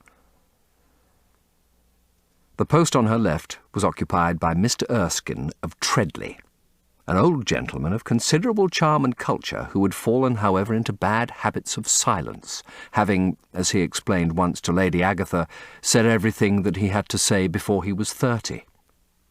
His own neighbour was Mrs. Vandeleur, one of his aunt's oldest friends, a perfect saint amongst women, but so dreadfully dowdy that she reminded one of a badly bound hymn book. Fortunately for him, she had on the other side Lord Fodle, a most intelligent middle-aged mediocrity, as bald as a ministerial statement in the House of Commons, with whom she was conversing in that intensely earnest manner which is the one unpardonable error, as he remarked once himself, that all really good people fall into, and from which none of them ever quite escape. "We are talking about poor Dartmoor, Lord Henry," cried the Duchess, nodding pleasantly to him across the table. "Do you think he will really marry this fascinating young person?" "I believe she has made up her mind to propose to him, Duchess." "How dreadful!" exclaimed Lady Agatha. "Really, someone should interfere." "I am told on excellent authority that her father keeps an American dry goods store," said Sir Thomas Burden, looking supercilious. "My uncle has already suggested pork packing, Sir Thomas." "Dry goods? What are American dry goods?" asked the Duchess, raising her large hands in wonder and accentuating the verb. "American novels," answered Lord Henry, helping himself to some quail. The Duchess looked puzzled. "Don't mind him, my dear," whispered Lady Agatha. He never means anything that he says." "I can sympathise with everything except suffering," said Lord Henry, shrugging his shoulders.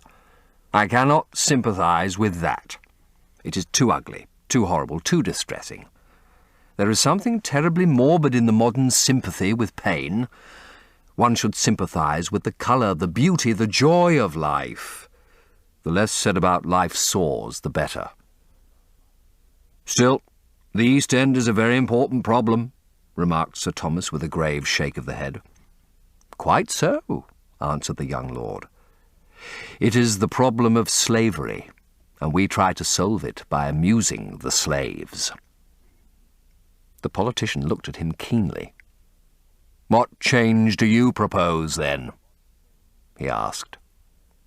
Lord Henry laughed. "I don't desire to change anything in England except the weather," he answered. "I am quite content with philosophic contemplation. But as the 19th century has gone bankrupt through an over-expenditure of sympathy, I would suggest that we should appeal to science to put us straight. The advantage of the emotions is that they lead us astray, and the advantage of science is that it is not emotional." "But we have such grave responsibilities," ventured Mrs. Vandeleur timidly. "Terribly grave," echoed Lady Agatha. Lord Henry looked over at Mr. Erskine. "Humanity takes itself too seriously. It is the world's original sin. If the cavemen had known how to laugh, history would have been different." "You are really very comforting," warbled the Duchess. "I have always felt rather guilty when I came to see your dear aunt, for I take no interest at all in the East End. For the future, I shall be able to look her in the face without a blush." "A blush is very becoming, Duchess," remarked Lord Henry. "Only when one is young," she answered. "When an old woman like myself blushes, it is a very bad sign. Ah, Lord Henry, I wish you would tell me how to become young again." He thought for a moment. "Can you remember any great error that you committed in your early days, Duchess?" he asked, looking at her across the table. "A great many, I fear," she cried. "Then commit them over again," he said gravely. "To get back one's youth, one has merely to repeat one's follies." "A delightful theory," she exclaimed. "I must put it into practice." "A dangerous theory," came from Sir Thomas's tight lips. Lady Agatha shook her head, but could not help being amused. Mr. Erskine listened. "Yes," he continued, "that is one of the great secrets of life. Nowadays, most people die of a sort of creeping common sense and discover when it is too late that the only things one never regrets are one's mistakes." A laugh ran round the table.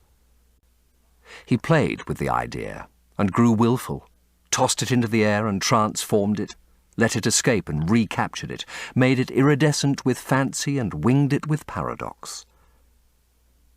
The praise of folly, as he went on, soared into a philosophy, and philosophy herself became young, and catching the mad music of pleasure, wearing, one might fancy, her wine-stained robe and wreath of ivy, danced like a bacchante over the hills of life, and mocked the slow Silenus for being sober. Facts fled before her like frightened forest things. Her white feet trod the huge press at which wise Omar sits, till the seething grape juice rose round her bare limbs in waves of purple bubbles, all crawled in red foam over the vat's black, dripping, sloping sides. It was an extraordinary improvisation. He felt that the eyes of Dorian Gray were fixed on him, and the consciousness that amongst his audience there was one whose temperament he wished to fascinate seemed to give his wit keenness and to lend colour to his imagination. He was brilliant, fantastic, irresponsible. He charmed his listeners out of themselves, and they followed his pipe, laughing. Dorian Gray never took his gaze off him, but sat like one under a spell, smiles chasing each other over his lips, and wonder growing grave in his darkening eyes. At last, liveried in the costume of the age, reality entered the room in the shape of a servant to tell the Duchess that her carriage was waiting. She wrung her hands in mock despair. "How annoying!" she cried.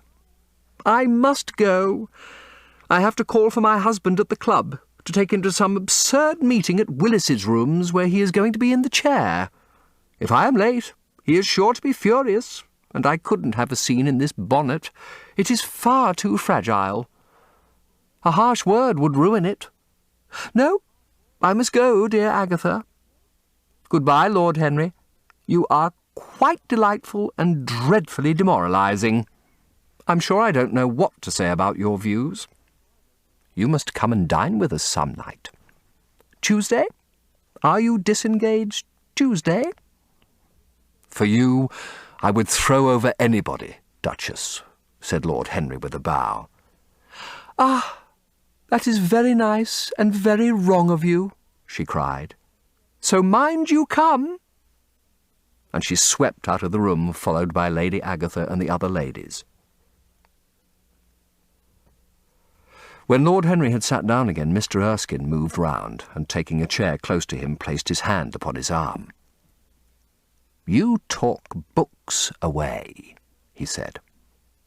"Why don't you write one?" "I am too fond of reading books to care to write them, Mr. Erskine. I should like to write a novel, certainly. A novel that would be as lovely as a Persian carpet and as unreal. But there is no literary public in England for anything except newspapers, primers, and encyclopedias. Of all people in the world, the English have the least sense of the beauty of literature." "I fear you are right," answered Mr. Erskine. "I myself used to have literary ambitions, but I gave them up long ago. And now, my dear young friend, if you will allow me to call you so, may I ask you if you really meant all that you said to us at lunch?" "I quite forgot what I said," smiled Lord Henry. "Was it all very bad?" "Very bad indeed. In fact, I consider you extremely dangerous, and if anything happens to our good Duchess, we shall all look on you as being primarily responsible. But I should like to talk to you about life. The generation into which I was born was tedious. Some day, when you are tired of London, come down to Treadley and expound to me your philosophy of pleasure over some admirable Burgundy I am fortunate enough to possess. I shall be charmed. A visit to Treadley would be a great privilege. It has a perfect host and a perfect library." "You will complete it," answered the old gentleman with a courteous bow. "And now I must bid good-bye to your excellent aunt. I am due at the Athenaeum. It is the hour when we sleep there." "All of you, Mr. Erskine?" 40 of us, in 40 armchairs. We are practising for an English Academy of Letters." Lord Henry laughed and rose. "I am going to the park," he cried. As he was passing out of the door, Dorian Gray touched him on the arm. "Let me come with you," he murmured. "But I thought you had promised Basil Hallward to go and see him," answered Lord Henry. "I would sooner come with you. Yes, I feel I must come with you. Do let me. And you will promise to talk to me all the time? No one talks so wonderfully as you do." "Ah, I have talked quite enough for today," said Lord Henry, smiling. "All I want now is to look at life. You may come and look at it with me, if you care to." Chapter 4. One afternoon, a month later, Dorian Gray was reclining in a luxurious armchair in the little library of Lord Henry's house in Mayfair.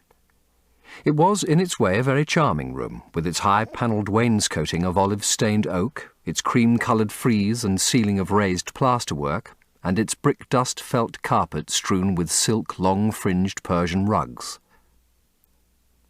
On a tiny satin-wood table stood a statuette by Clodion, and beside it lay a copy of Les Cent Nouvelles bound for Margaret of Valois by Clovis Eve, and powdered with the gilt daisies that the Queen had selected for her device. Some large blue china jars and parrot tulips were ranged on the mantel-shelf, and through the small leaded panels of the window streamed the apricot-coloured light of a summer day in London. Lord Henry had not yet come in. He was always late on principle, his principle being that punctuality is the thief of time. So the lad was looking rather sulky, as with listless fingers he turned over the pages of an elaborately illustrated edition of Manon Lescaut that he had found in one of the bookcases. The formal, monotonous ticking of the Louis XIV clock annoyed him. Once or twice he thought of going away. At last he heard a step outside and the door opened. "How late you are, Harry," he murmured. "I am afraid it is not Harry, Mr. Gray," answered a shrill voice. He glanced quickly round and rose to his feet. "I beg your pardon. You thought it was my husband. It is only his wife. You must let me introduce myself. I know you quite well by your photographs. I think my husband has got 17 of them." "Not 17, Lady Henry." "Well, 18 then, and I saw you with him the other night at the opera." She laughed nervously as she spoke, and watched him with her vague, forget-me-not eyes. She was a curious woman, whose dresses always looked as if they had been designed in a rage and put on in a tempest. She was usually in love with somebody, and, as her passion was never returned, she had kept all her illusions. She tried to look picturesque, but only succeeded in being untidy. Her name was Victoria, and she had a perfect mania for going to church. "That was at Lohengrin, Lady Henry, I think." "Yes, it was at dear Lohengrin. I like Wagner's music better than anybody's. It is so loud that one can talk the whole time without other people hearing what one says. That is a great advantage. Don't you think so, Mr. Gray?" The same nervous staccato laugh broke from her thin lips, and her fingers began to play with a long tortoise-shell paper knife. Dorian smiled and shook his head.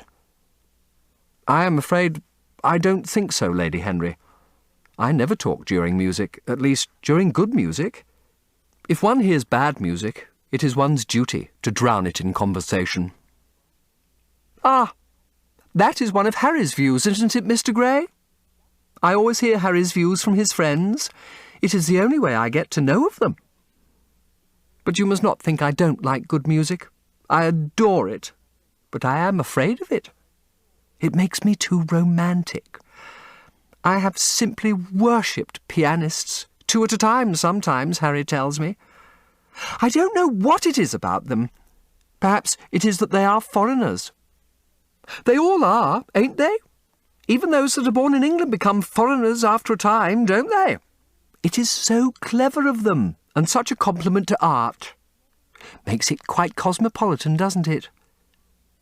You have never been to any of my parties, have you, Mr. Gray? You must come. I can't afford orchids, but I spare no expense in foreigners.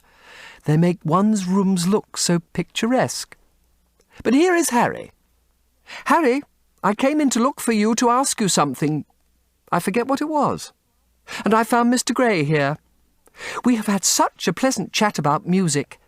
We have quite the same ideas. No, I think our ideas are quite different. But he has been most pleasant. I am so glad I've seen him."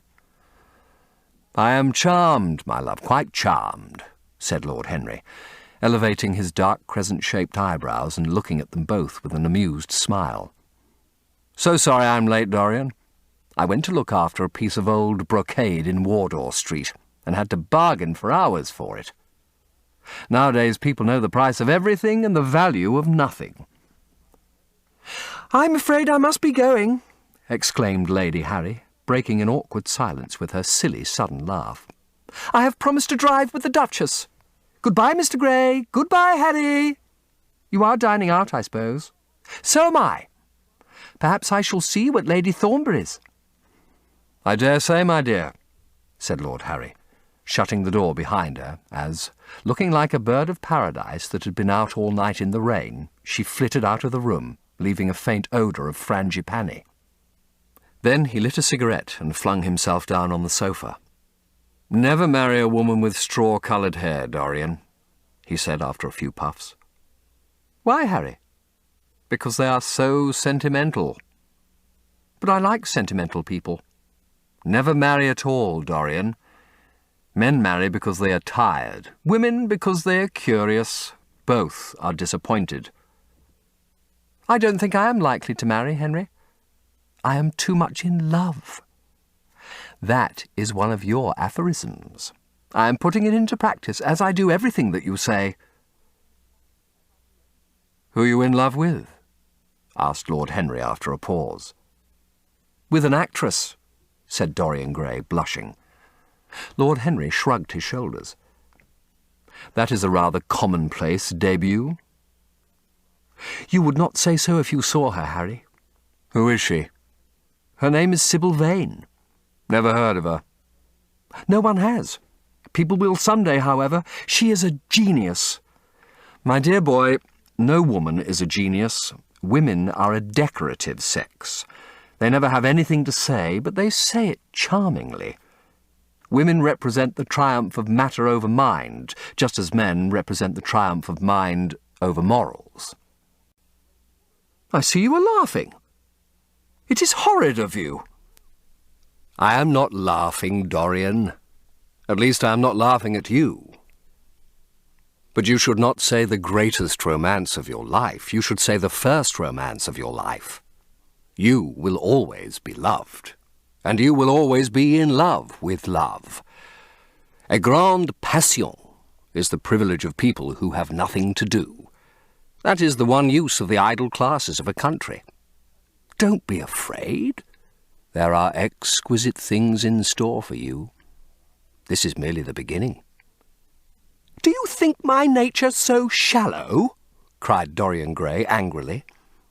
"No, I think your nature so deep." "How do you mean?" "My dear boy, the people who love only once in their lives are really the shallow people. What they call their loyalty and their fidelity I call either the lethargy of custom or their lack of imagination. Faithfulness is to the emotional life what consistency is to the life of the intellect, simply a confession of failure. Faithfulness. I must analyze it some day. The passion for property is in it. There are many things that we would throw away if we were not afraid that others might pick them up. But I don't want to interrupt you. Go on with your story." "Well, I found myself seated in a horrid little private box with a vulgar drop scene staring me in the face. I looked out from behind the curtain and surveyed the house. It was a tawdry affair, all cupids and cornucopias like a third-rate wedding cake. The gallery and pit were fairly full, but the 2 rows of dingy stalls were quite empty, and there was hardly a person in what I suppose they called the dress circle.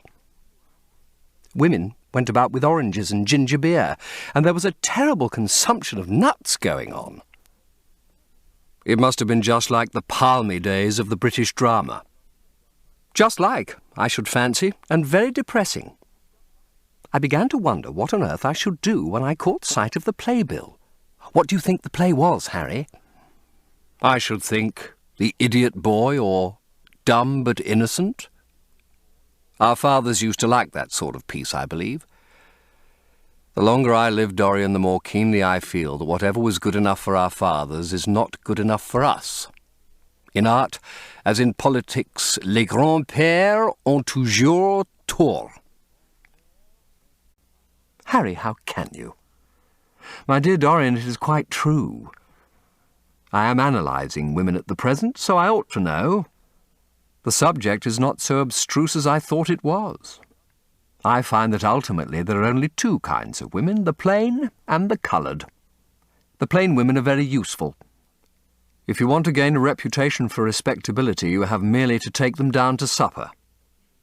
The other women are very charming. They commit one mistake, however. They paint in order to try and look young. Our grandmothers painted in order to try and talk brilliantly. Rouge and esprit used to go together. That is all over now. As long as a woman can look 10 years younger than her own daughter, she is perfectly satisfied. As for conversation, there are only 5 women in London worth talking to, and 2 of these can't be admitted into decent society. However, tell me about your genius. How long have you known her? Ah, Harry, your views terrify me. Never mind that. How long have you known her? About 3 weeks. And where did you come across her? I will tell you, Harry, but you mustn't be unsympathetic about it. After all, it never would have happened if I had not met you. You filled me with a wild desire to know everything about life. For days after I met you, something seemed to throb in my veins. As I lounged in the park or strolled down Piccadilly, I used to look at everyone who passed me and wonder with a mad curiosity what sort of lives they led. Some of them fascinated me. Others filled me with terror. There was an exquisite poison in the air. I had a passion for sensations. Well, one evening about 7 o'clock, I determined to go out in search of some adventure. I felt that this grey, monstrous London of ours, with its myriads of people, its sordid sinners and its splendid sins, as you once phrased it, must have something in store for me. I fancied 1,000 things. The mere danger gave me a sense of delight. I remembered what you had said to me on that wonderful evening when we first dined together about the search for beauty being the real secret of life. I don't know what I expected, but I went out and wandered eastward, soon losing my way in a labyrinth of grimy streets and black, grassless squares. About 8:30, I passed by an absurd little theatre with great flaring gas jets and gaudy playbills. A hideous Jew, in the most amazing waistcoat I ever beheld in my life, was standing at the entrance smoking a vile cigar. He had greasy ringlets and an enormous diamond in the centre of a soiled shirt. "Have a box, my lord?" he said when he saw me, and he took off his hat with an air of gorgeous servility. There was something about him, Harry, that amused me. He was such a monster. You will laugh at me, I know, but I really went in and paid a whole guinea for the stage box. To the present day, I can't make out why I did so. And yet if I hadn't... My dear Harry, if I hadn't, I should have missed the greatest romance of my life. This play was good enough for us, Harry. It was Romeo and Juliet.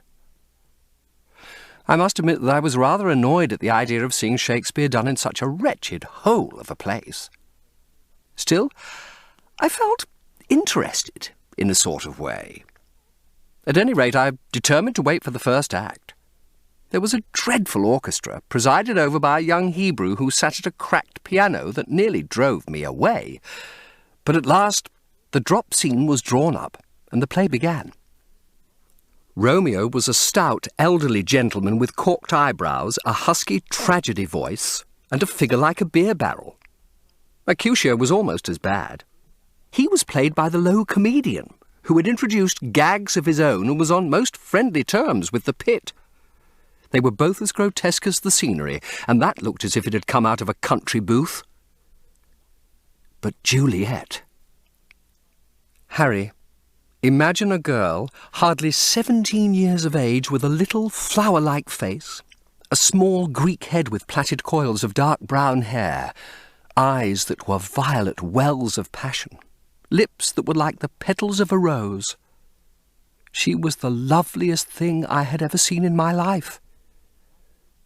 You said to me once that pathos left you unmoved, but that beauty, mere beauty, could fill your eyes with tears. I tell you, Harry, I could hardly see this girl for the mist of tears that came across me. And her voice. I never heard such a voice. It was very low at first, with deep, mellow notes that seemed to fall singly upon one's ear. Then it became a little louder, and sounded like a flute or a distant hautbois. In the garden scene, it had all the tremulous ecstasy that one hears just before dawn when nightingales are singing. There were moments later on when it had the wild passion of violins.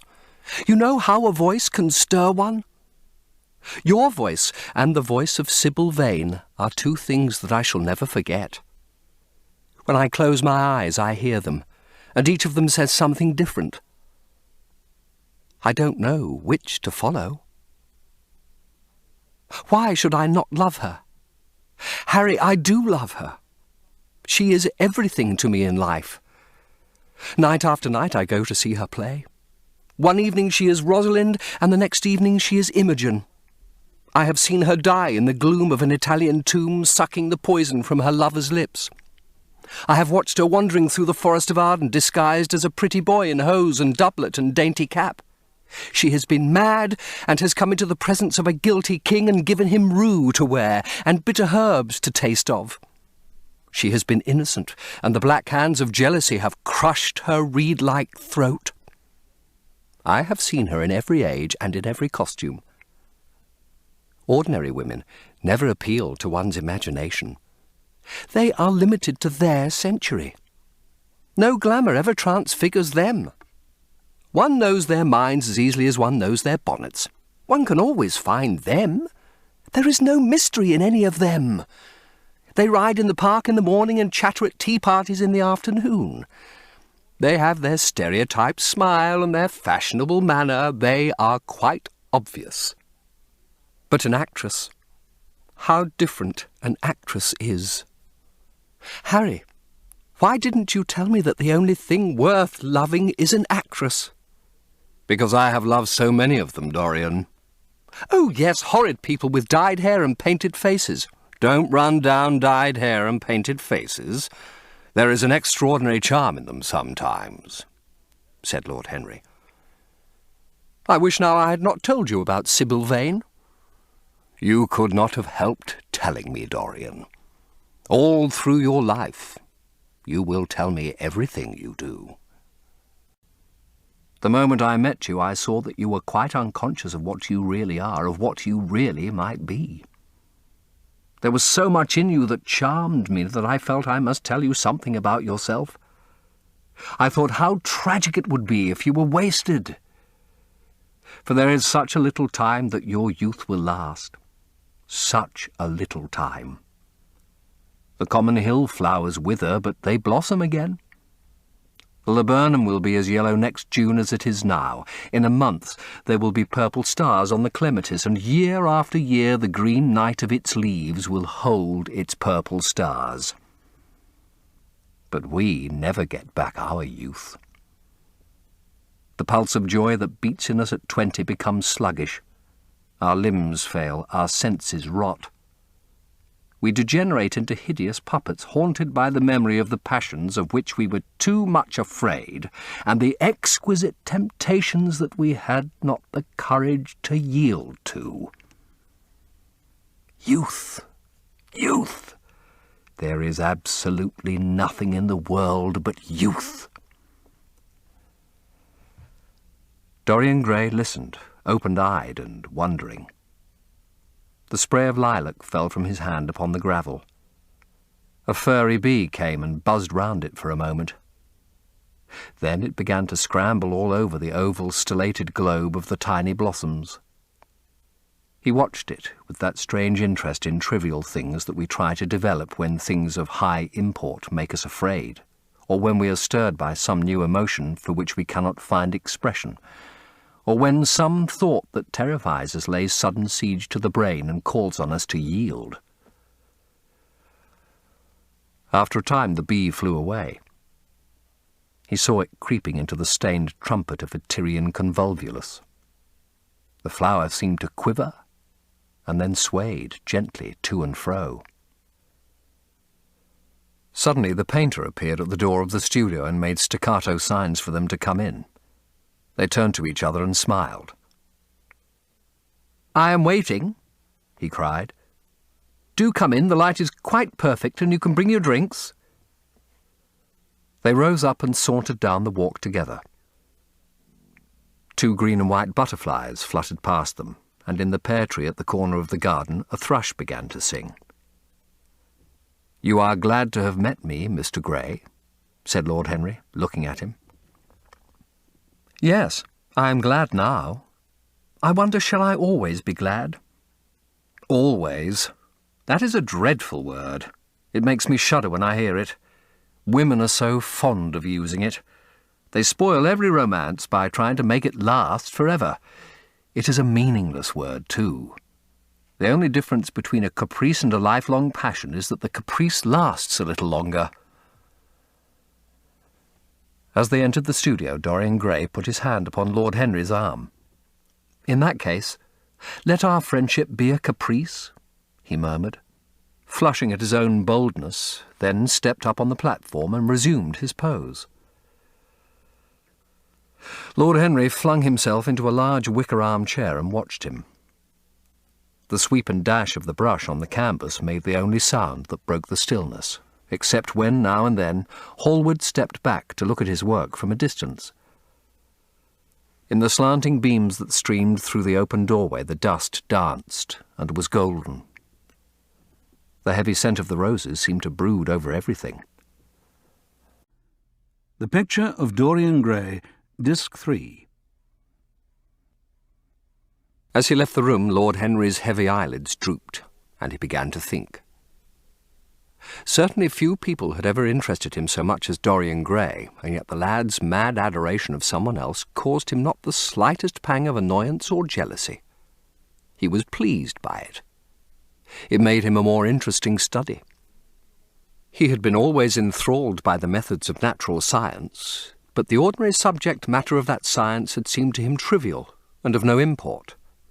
And so he had begun by vivisecting himself as he had ended by vivisecting others. Human life, that appeared to him the one thing worth investigating. Compared to it, there was nothing else of any value. It was true that as one watched life in its curious crucible of pain and pleasure, one could not wear over one's face a mask of glass, nor keep the sulphurous fumes from troubling the brain, and making the imagination turbid with monstrous fancies and misshapen dreams. There were poisons so subtle that to know their properties one had to sicken of them.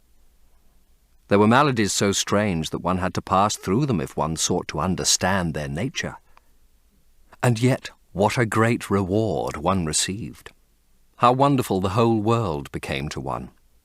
To note the curious hard logic of passion and the emotional coloured life of the intellect, to observe where they met and where they separated, at what point they were in unison and at what point they were at discord.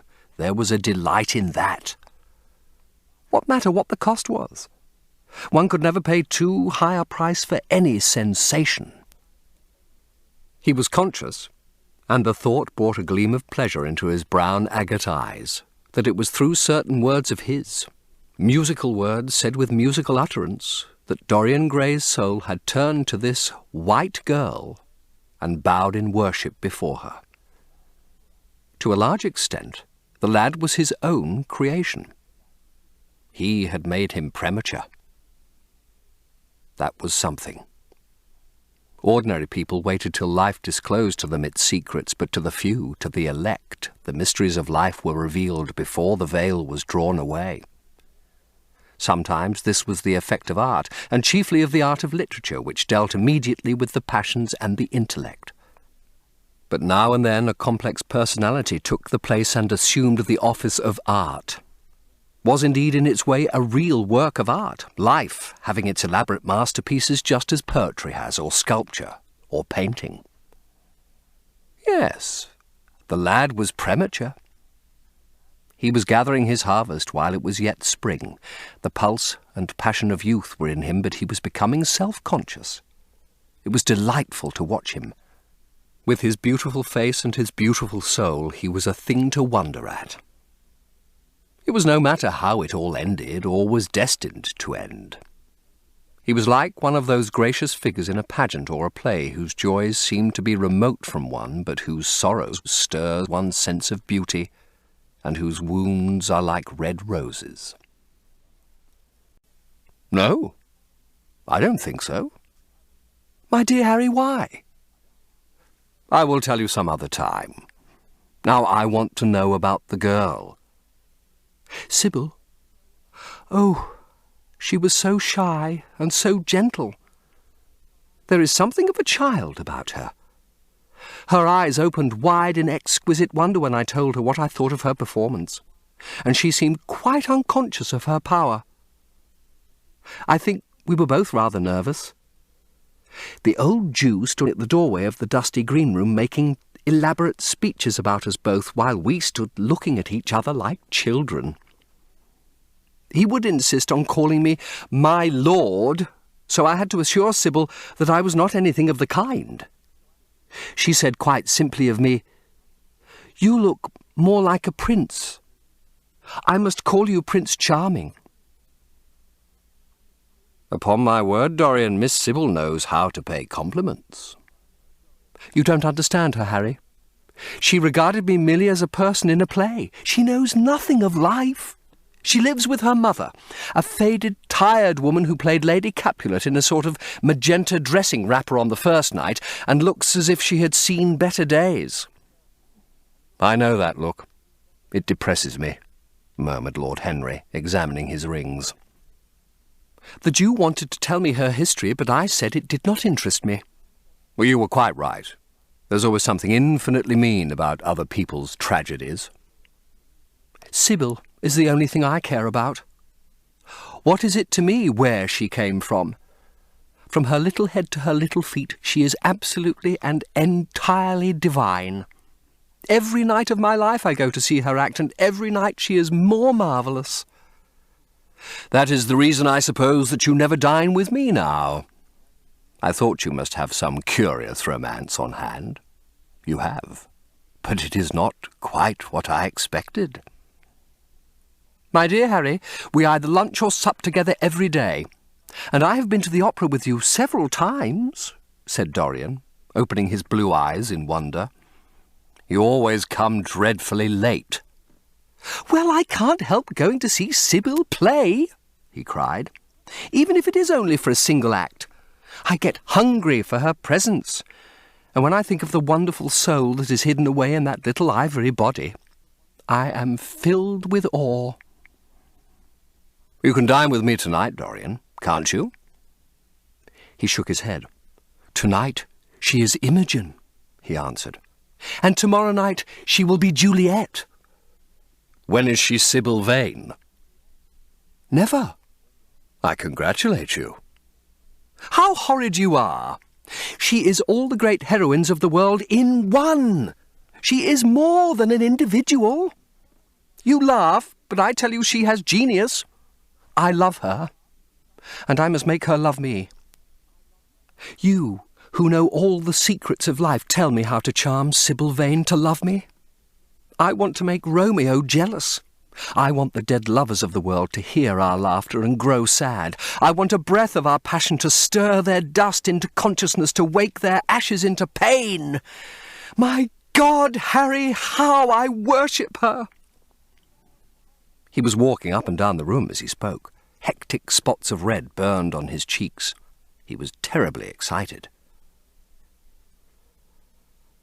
Lord Henry watched him with a subtle sense of pleasure. How different he was now from the shy, frightened boy he had met in Basil Hallward's studio. His nature had developed like a flower, had borne blossoms of scarlet flame. Out of its secret hiding place had crept his soul, and desire had come to meet it on the way. "And what do you propose to do?" said Lord Henry at last. I want you and Basil to come with me some night and see her act. I have not the slightest fear of the result. You are certain to acknowledge her genius. Then we must get her out of the Jew's hands. She is bound to him for 3 years, at least for 2 years and 8 months, from the present time. I shall have to pay him something, of course. When all that is settled, I shall take a West End theatre and bring her out properly. She will make the world as mad as she has made me. Well, that would be impossible, my dear boy. Yes, she will. She has not merely art, consummate art instinct in her, but she has personality also. And you have often told me that it is personalities, not principles, that move the age. Well, what night shall we go? Let me see. Today is Tuesday. Let us fix tomorrow. She plays Juliet tomorrow. All right.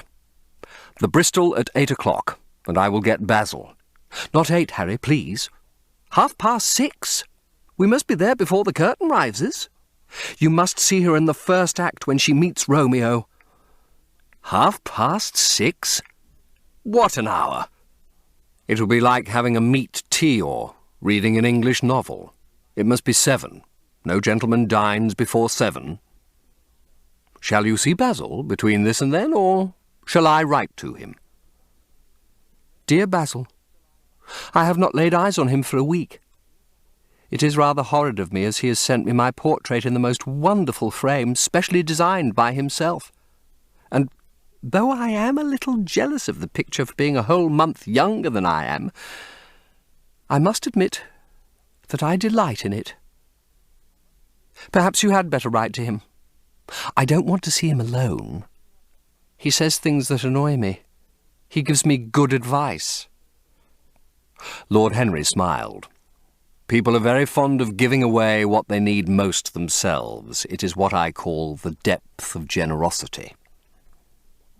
Oh, Basil is the best of fellows, but he seems to me to be just a bit of a Philistine. Since I've known you, Harry, I have discovered that. Basil, my dear boy, puts everything that is charming in him into his work. The consequence is that he has nothing left for life but his prejudices, his principles, and his common sense. The only artists I have ever known who are personally delightful are bad artists. Good artists exist simply in what they make, and consequently are perfectly uninteresting in what they are. A great poet, a really great poet, is the most unpoetical of all creatures. But inferior poets are absolutely fascinating. The worse their rhymes are, the more picturesque they look. The mere fact of having published a book of second-rate sonnets makes a man quite irresistible. He lives the poetry that he cannot write. The others write the poetry that they dare not realize. I wonder, is that really so, Harry? Said Dorian Gray, putting some perfume on his handkerchief out of a large gold-topped bottle that stood on the table. It must be if you say it. And now I am off. Imogen is waiting for me. Don't forget about tomorrow. Goodbye.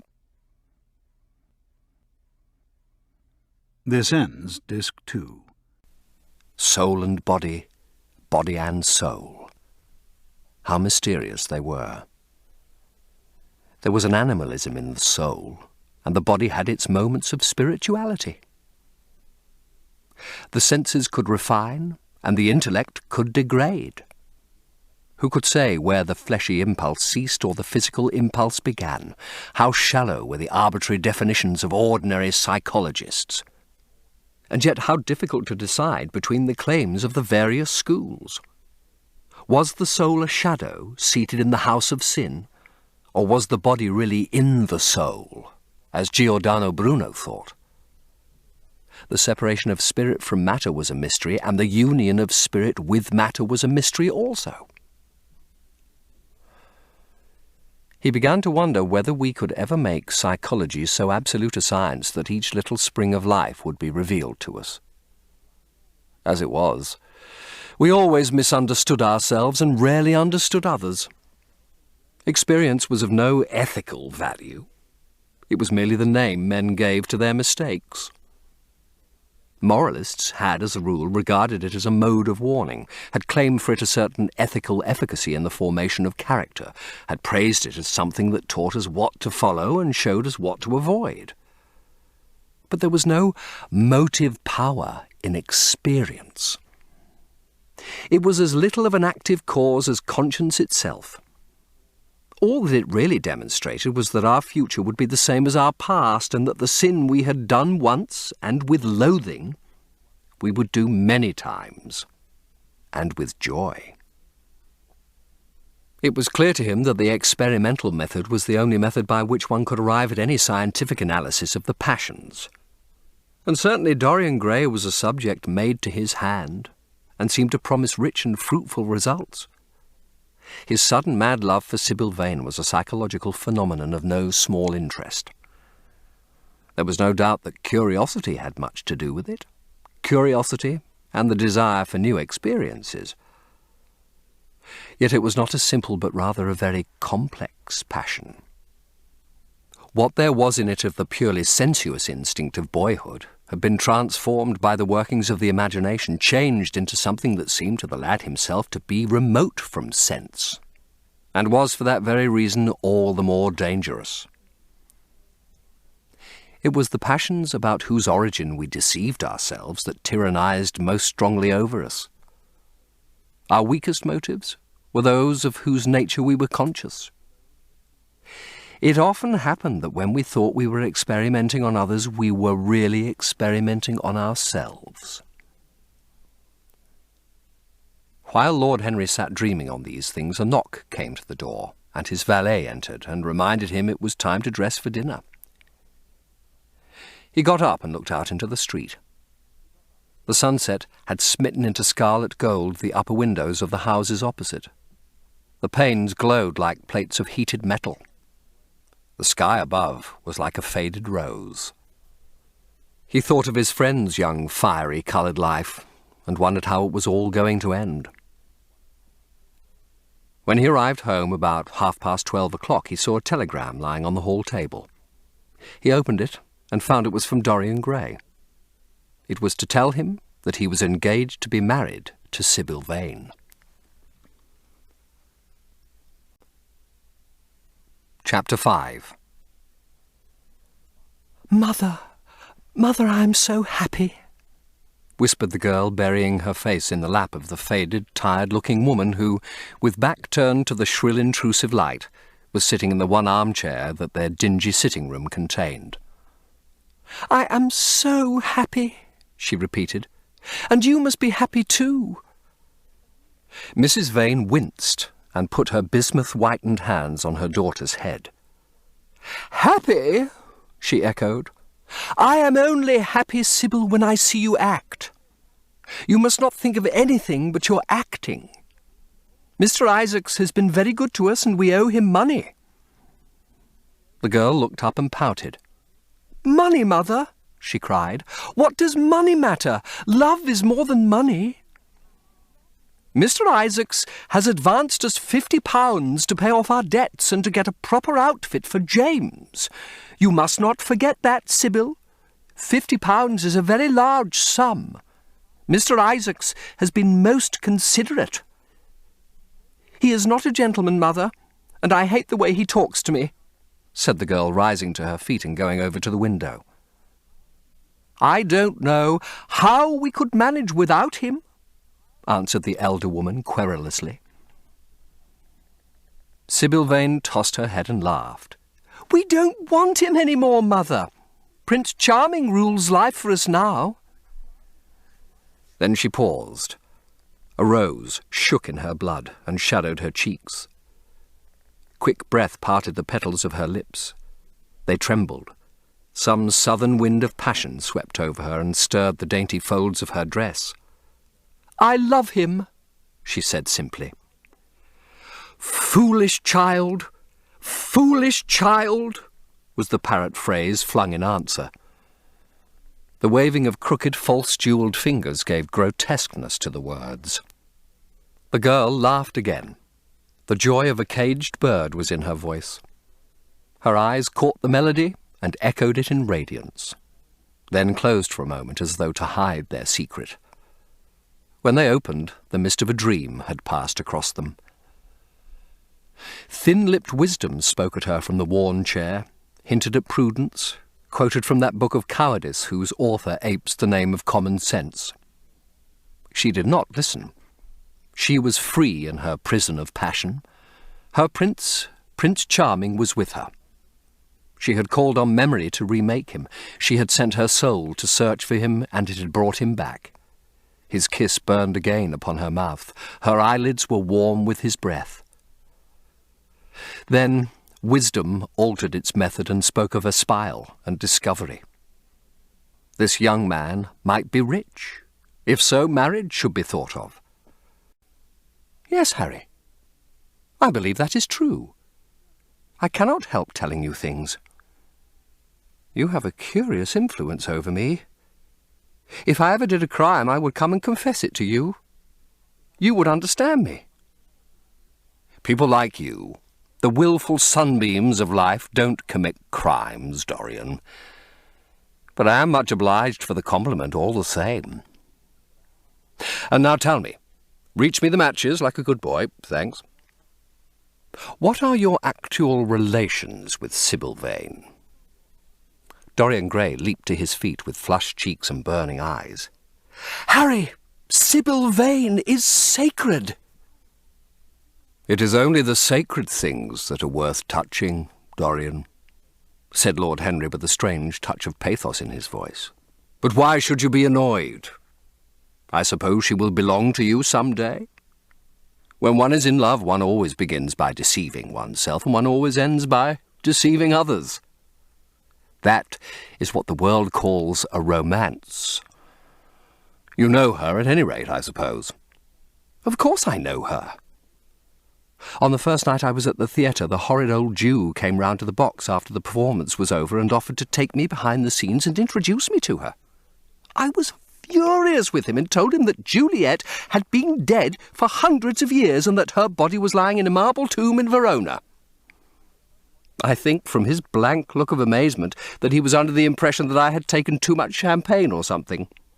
I am not surprised. Then he asked me if I wrote for any of the newspapers. I told him I never even read them. He seemed terribly disappointed at that and confided to me that all the dramatic critics were in a conspiracy against him and that they were every one of them to be bought.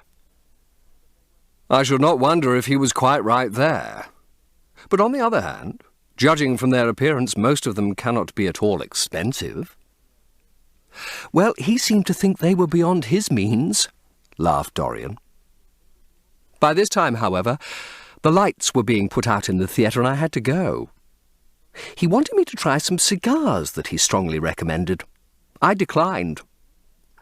The next night, of course, I arrived at the place again. When he saw me, he made me a low bow and assured me that I was a munificent patron of art. He was a most offensive brute, though he had an extraordinary passion for Shakespeare. He told me once, with an air of pride, that his 5 bankruptcies were entirely due to the bard, as he insisted on calling him. He seemed to think it a distinction. It was a distinction, my dear Dorian. A great distinction. Most people become bankrupt through having invested too heavily in the prose of life. To have ruined oneself over poetry is an honour. But when did you first speak to Miss Sybil Vane? The third night. She had been playing Rosalind. I could not help going round. I had thrown her some flowers, and she had looked at me. At least I fancied that she had. The old Jew was persistent. He seemed determined to take me behind, so I consented. It was curious, my not wanting to know her, wasn't it? Against the shell of her ear broke the waves of worldly cunning. The arrows of craft shot by her. She saw the thin lips moving and smiled. Suddenly she felt the need to speak. The wordy silence troubled her. "Mother, mother," she cried, "why does he love me so much? I know why I love him. I love him because he is like what love himself should be. But what does he see in me? I am not worthy of him, and yet why I cannot tell, though I feel so much beneath him. I don't feel humble. I feel proud, terribly proud. Mother, did you love my father as I love Prince Charming?" The elder woman grew pale beneath the coarse powder that daubed her cheeks, and her dry lips twitched with a spasm of pain. Sybil rushed to her, flung her arms round her neck and kissed her. "Forgive me, Mother. I know it pains you to talk about our father. But it only pains you because you loved him so much. Don't look so sad. I am as happy today as you were 20 years ago. Ah, let me be happy forever. My child, you are far too young to think of falling in love. Besides, what do you know of this young man? You don't even know his name. The whole thing is most inconvenient, and really, when James is going away to Australia, and I have so much to think of, I must say that you should have shown more consideration. However, as I said before, if he is rich... Ah, mother, mother, let me be happy. Mrs. Vane glanced at her, and with one of those false theatrical gestures that so often become a mode of second nature to a stage player, clasped her in her arms. At this moment the door opened, and a young lad with rough brown hair came into the room. He was thick-set of figure, and his hands and feet were large and somewhat clumsy in movement. He was not so finely bred as his sister. One would hardly have guessed the close relationship that existed between them. Mrs. Vane fixed her eyes on him and intensified the smile. She mentally elevated her son to the dignity of an audience. She felt sure that the tableau was interesting. "You might keep some of your kisses for me, Sybil, I think," said the lad, with a good-natured grumble. "Ah, but you don't like being kissed, Jim," she cried. "You are a dreadful old bear." And she ran across the room and hugged him. James Vane looked into his sister's face with tenderness. "I want you to come out with me for a walk, Sybil. I don't suppose I shall ever see this horrid London again. I am sure I don't want to." "My son, don't say such dreadful things," murmured Mrs. Vane, taking up a tawdry theatrical dress with a sigh and beginning to patch it. She felt a little disappointed that he had not joined the group. It would have increased the theatrical picturesqueness of the situation. "Why not, mother? I mean it." "You pain me, my son. I trust you will return from Australia in a position of affluence. I believe there is no society of any kind in the colonies, nothing that I would call society. So when you have made your fortune, you must come back and assert yourself in London." "Society," muttered the lad. "I don't want to know anything about that. I should like to make some money to take you and Sybil off the stage. I hate it." "Oh, Jim," said Sybil, laughing. "How unkind of you. But are you really going for a walk with me? That will be nice. I was afraid you were going to say good-bye to some of your friends, to Tom Hardy, who gave you that hideous pipe, or Ned Langton, who makes fun of you for smoking it. It is very sweet of you to let me have your last afternoon. Where shall we go? Let us go to the park." "I am too shabby," he answered, frowning. "Only swell people go to the park." "Nonsense, Jim," she whispered, stroking the sleeve of his coat. He hesitated for a moment. "Very well," he said at last. "But don't be too long dressing." She danced out of the door. One could hear her singing as she ran upstairs. Her little feet pattered overhead.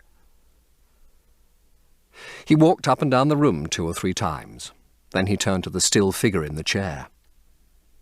"Mother, are my things ready?" he asked. "Quite ready, James," she answered, keeping her eyes on her work.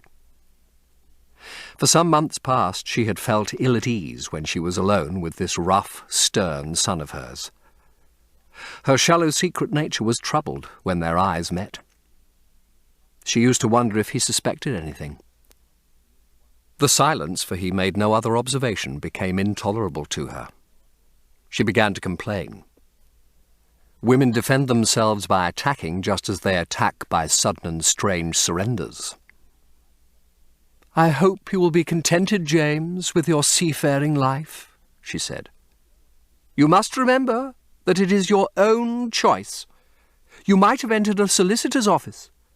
Solicitors are a very respectable class, and in the country often dine with the best families. I hate offices, and I hate clerks," he replied. "But you are quite right. I have chosen my own life. All I say is, watch over Sybil. Don't let her come to any harm. Mother, you must watch over her." "James, you really talk very strangely. Of course I watch over Sybil." "I hear a gentleman comes every night to the theatre and goes behind to talk to her. Is that right? What about that?"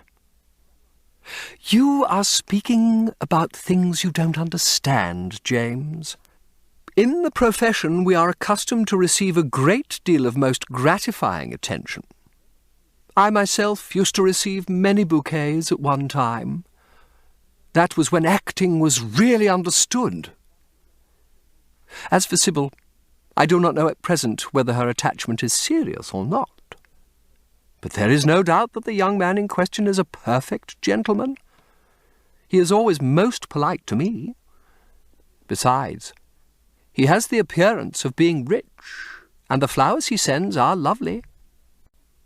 Or no, he was not to go to the gold fields at all. They were horrid places where men got intoxicated and shot each other in bar-rooms and used bad language. He was to be a nice sheep farmer, and one evening as he was riding home he was to see the beautiful heiress being carried off by a robber on a black horse and give chase and rescue her. Of course she would fall in love with him and he with her, and they would get married and come home and live in an immense house in London. Yes, there were delightful things in store for him. But he must be very good and not lose his temper, or spend his money foolishly. She was only a year older than he was, but she knew so much more of life. He must be sure also to write to her by every mail, and to say his prayers each night before he went to sleep. God was very good and would watch over him. She would pray for him too, and in a few years he would come back quite rich and happy.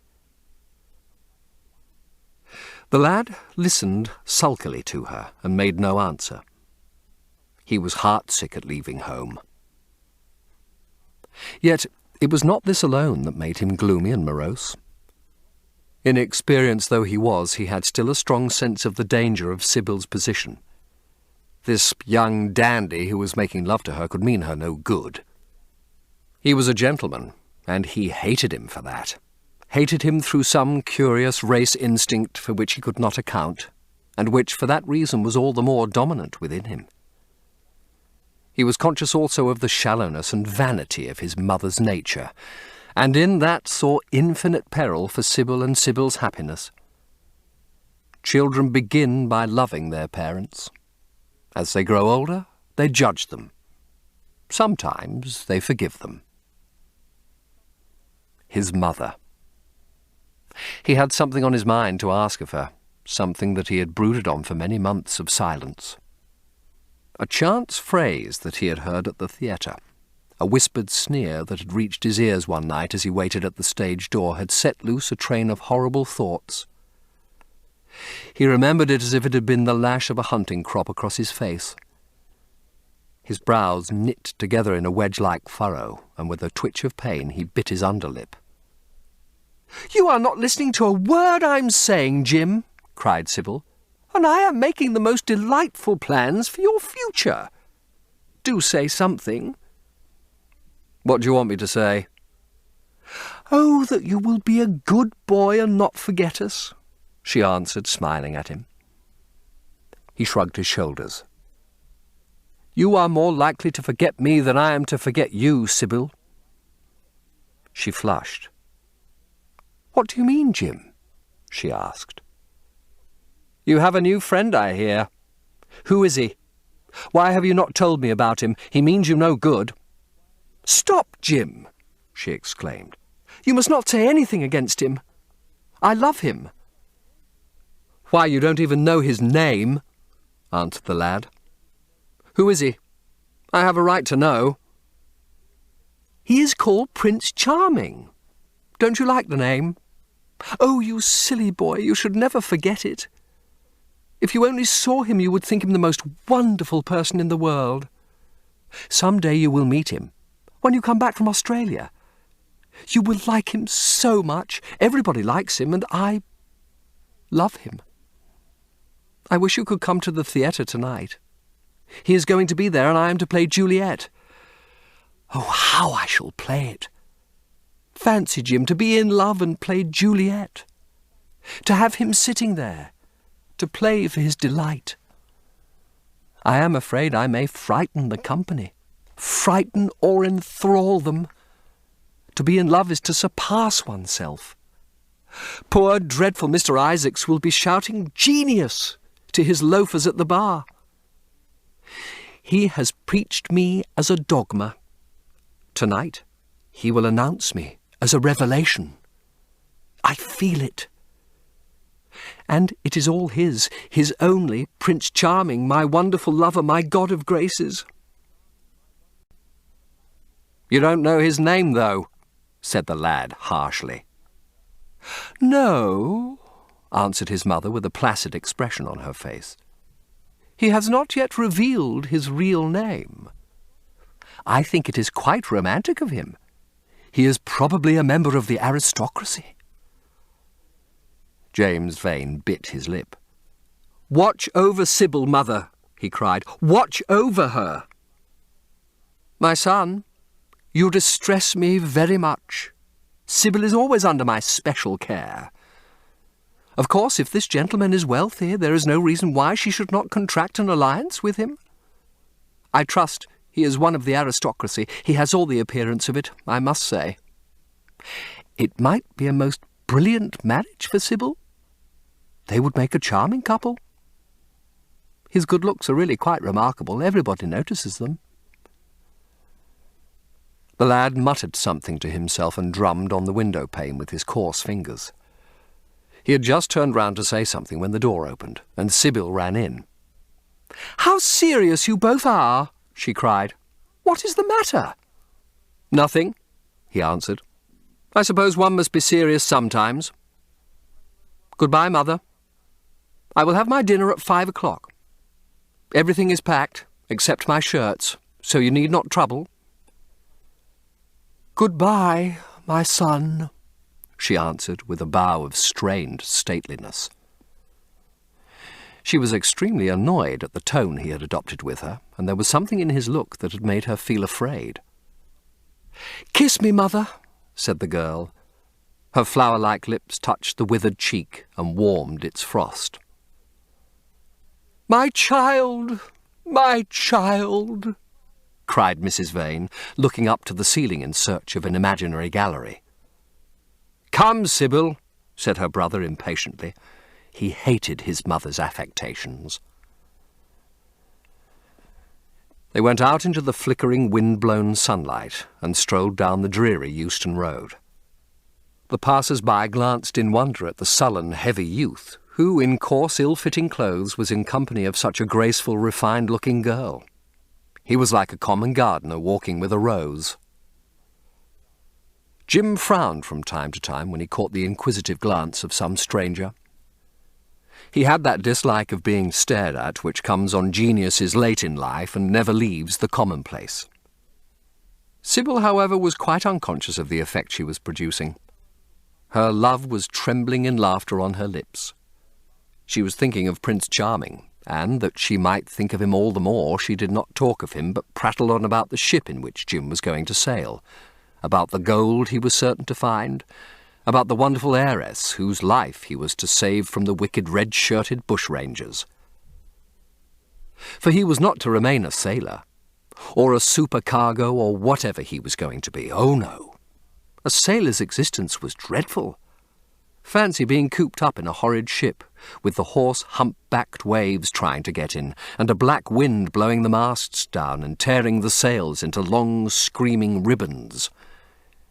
He was to leave the vessel at Melbourne, bid a polite goodbye to the captain, and go off at once to the goldfields. Before a week was over, he was to come across a large nugget of pure gold, the largest nugget that had ever been discovered, and bring it down the coast in a wagon guarded by 6 mounted policemen. The bushrangers were to attack them 3 times and be defeated with immense slaughter. but I am poor beside him. Poor! What does that matter? When poverty creeps in at the door, love flies in through the window. Our proverbs want rewriting. They were made in winter, and it is summer now. Springtime for me, I think. A very dance of blossoms in blue skies. Here's a gentleman, said the lad sullenly. A prince, she cried musically. What more do you want? He wants to enslave you. I shudder at the thought of being free. I want you to beware of him. To see him is to worship him. To know him is to trust him. Sybil, you are mad about him. She laughed and took his arm. You dear old Jim, you talk as if you were 100. Some day you will be in love yourself. Then you will know what it is. Don't look so sulky. Surely you should be glad to think that, though you are going away, you leave me happier than I have ever been before. Life has been hard for us both, terribly hard and difficult. But it will be different now. You are going to a new world, and I have found one. Here are 2 chairs. Let us sit down and see the smart people go by. They took their seats amidst a crowd of watchers. The tulip beds across the road flamed like throbbing rings of fire. A white dust, tremulous cloud of orris root, it seemed, hung in the panting air. The brightly coloured parasols danced and dipped like monstrous butterflies. She made her brother talk of himself, his hopes, his prospects. He spoke slowly and with effort. They passed words to each other as players at a game pass counters. Sybil felt depressed. She could not communicate her joy. A faint smile curving that sullen mouth was all the echo she could win. After some time she became silent. Suddenly she caught a glimpse of golden hair and laughing lips, and in an open carriage with 2 ladies Dorian Gray drove past. She started to her feet. "There he is!" she cried. "Who?" said Jim Vane. "Prince Charming," she answered, looking after the Victoria. He jumped up and seized her roughly by the arm. "Show him to me! Which is he? Point him out! I must see him!" he exclaimed. But at that moment the Duke of Berwick's 4-in-hand came between, and when it had left the space clear, the carriage had swept out of the park. "He is gone," murmured Sybil sadly. "I wish you had seen him." "I wish I had, for as sure as there is a God in heaven, if he ever does you any wrong, I shall kill him." She looked at him in horror. He repeated his words. They cut the air like a dagger. The people round began to gape. A lady standing close to her tittered. "Come away, Jim, come away," she whispered.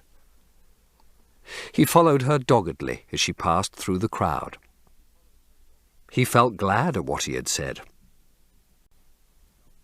When they reached the Achilles statue, she turned round. There was pity in her eyes that became laughter on her lips. She shook her head at him. "You are foolish, Jim, utterly foolish. A bad-tempered boy, that is all.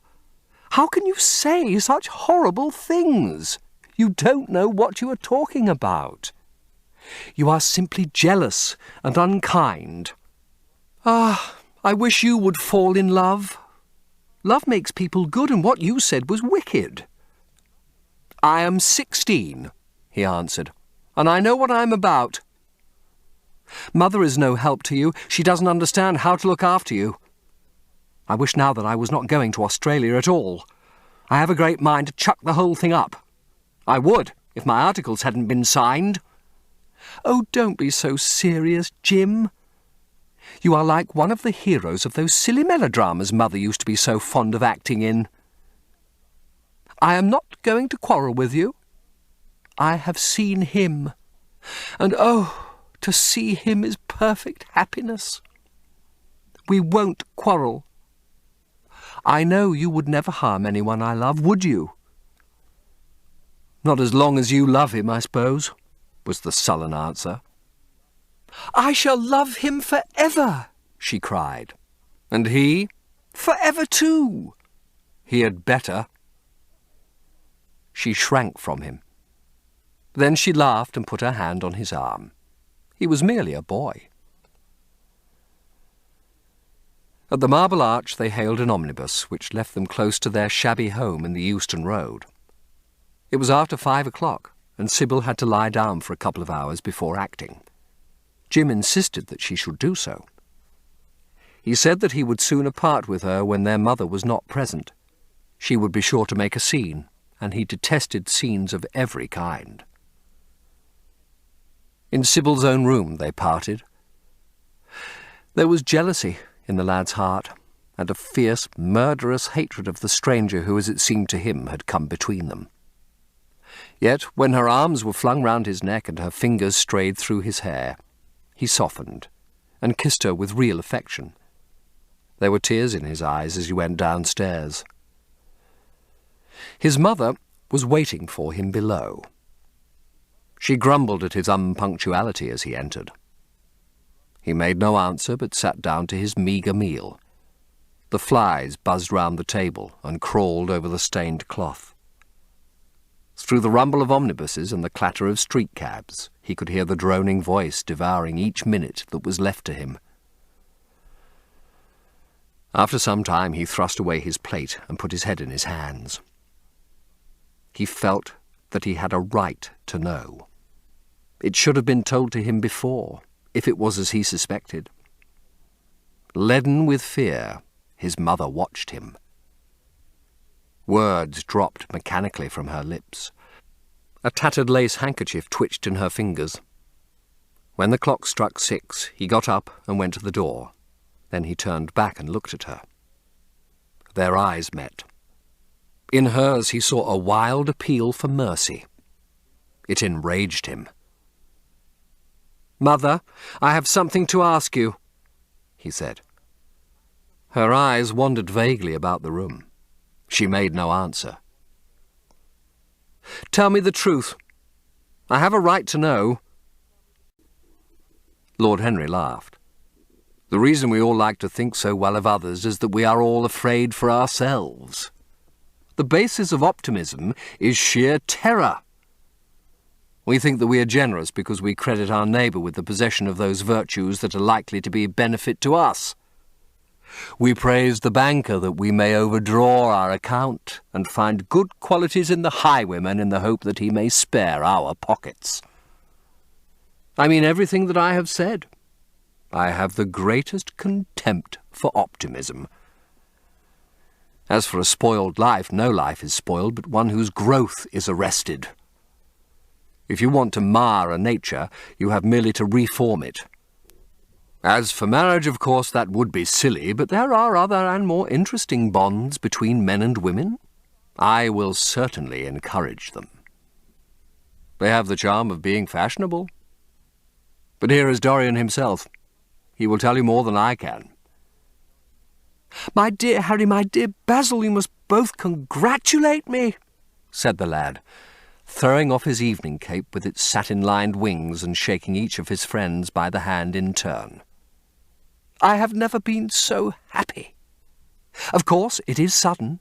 All really delightful things are. And yet it seems to me to be the one thing I've been looking for all my life." He was flushed with excitement and pleasure and looked extraordinarily handsome. "I hope you will always be very happy, Dorian," said Hallward. "But I don't quite forgive you for not having let me know of your engagement. You let Harry know." "And I don't forgive you for being late for dinner," broke in Lord Henry, putting his hand on the lad's shoulder and smiling as he spoke. "Come, let us sit down and try what the new chef here is like, and then he will tell us how it all came about." "There is really not much to tell," cried Dorian, as they took their seats at the small round table. "What happened was simply this. After I left you yesterday evening, Harry, I dressed, had some dinner at that little Italian restaurant in Rupert Street you introduced me to, and went down at 8 o'clock to the theatre. Sybil was playing Rosalind. Of course, the scenery was dreadful and the Orlando absurd, but Sybil, you should have seen her. When she came on in her boy's clothes, she was perfectly wonderful. She wore a moss-coloured velvet jerkin with cinnamon sleeves, slim brown cross-gartered hose, a dainty little green cap with a hawk's feather caught in a jewel, and a hooded cloak lined with dull red. She had never seemed to me more exquisite. She had all the delicate grace of that Tanagra figurine that you have in your studio, Basil. Her hair clustered round her face like dark leaves round a pale rose. As for her acting, well, you shall see her tonight. She is simply a born artist. I sat in the dingy box, absolutely enthralled.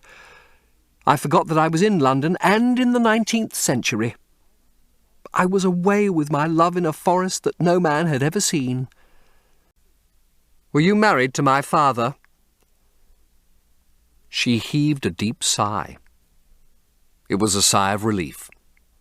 The terrible moment, the moment that night and day for weeks and months she had dreaded, had come at last, and yet she felt no terror. Indeed, in some measure, it was a disappointment to her. The vulgar directness of the question called for a direct answer. The situation had not been gradually led up to. It was crude. It reminded her of a bad rehearsal. "No," she answered, wondering at the harsh simplicity of life. "My father was a scoundrel then," cried the lad, clenching his fists. She shook her head. "I knew he was not free.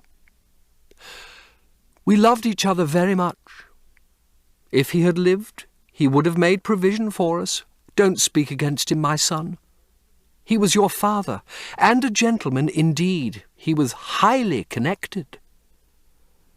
An oath broke from his lips. "I don't care for myself," he exclaimed. "But don't let Sybil... It is a gentleman, isn't it, who is in love with her, or says he is? Highly connected too, I suppose." For a moment a hideous sense of humiliation came over the woman. Her head drooped. She wiped her eyes with shaking hands. "Sybil has a mother," she murmured. "I had none." The lad was touched. He went towards her, and stooping down, he kissed her. "I'm sorry if I've pained you by asking about my father," he said. "But I could not help it. I must go now. Goodbye. Don't forget that you will only have one child now to look after, and believe me that if this man wrongs my sister, I will find out who he is, track him down, and kill him like a dog. I swear it." The exaggerated folly of the threat, the passionate gesture that accompanied it, the mad melodramatic words, made life seem more vivid to her. She was familiar with the atmosphere. She breathed more freely, and for the first time for many months she really admired her son. She would have liked to have continued the scene on the same emotional scale, but he cut her short. Trunks had to be carried down and mufflers looked for.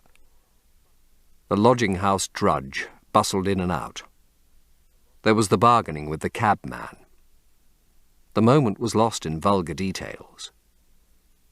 It was with a renewed feeling of disappointment that she waved the tattered lace handkerchief from the window as her son drove away. She was conscious that a great opportunity had been wasted. She consoled herself by telling Sybil how desolate she felt her life would be now that she had only one child to look after. She remembered the phrase. It had pleased her. Of the threat, she said nothing. It was vividly and dramatically expressed. She felt that they would all laugh at it some day.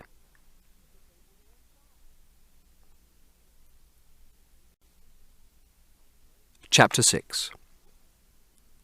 "I suppose you have heard the news, Basil," said Lord Henry that evening as Hallward was shown into a little private room at the Bristol where dinner had been laid for 3. "No, Harry," answered the artist, giving his hat and coat to the bowing waiter. "What is it? Nothing about politics, I hope. They don't interest me. There is hardly a single person in the House of Commons worth painting, though many of them would be the better for a little whitewashing." "Dorian Gray is engaged to be married," said Lord Henry, watching him as he spoke. Hallward started, and then frowned. "Dorian engaged to be married?" he cried. "Impossible!" "It is perfectly true."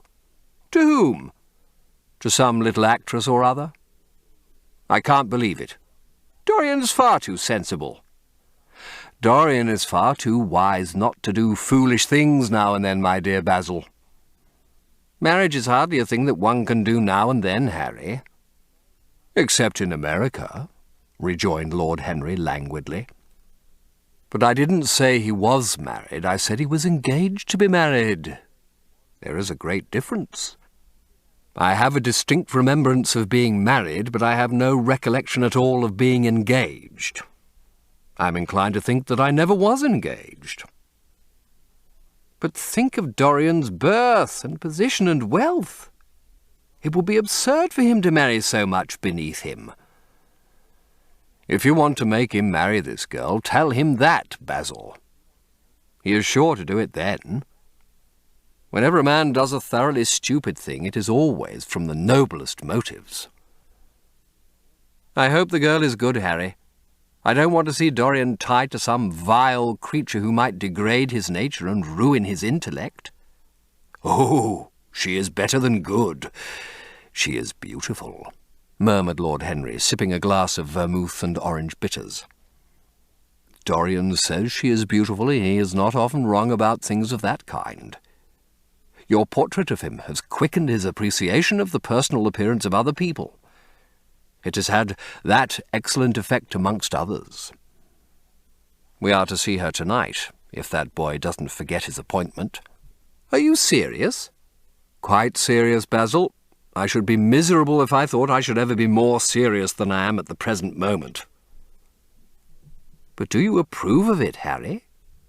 asked the painter, walking up and down the room and biting his lip. "You can't approve of it, possibly. It is some silly infatuation." "I never approve or disapprove of anything now. It is an absurd attitude to take towards life. We are not sent into the world to air our moral prejudices. I never take any notice of what common people say, and I never interfere with what charming people do. If a personality fascinates me, whatever mode of expression that personality selects is absolutely delightful to me.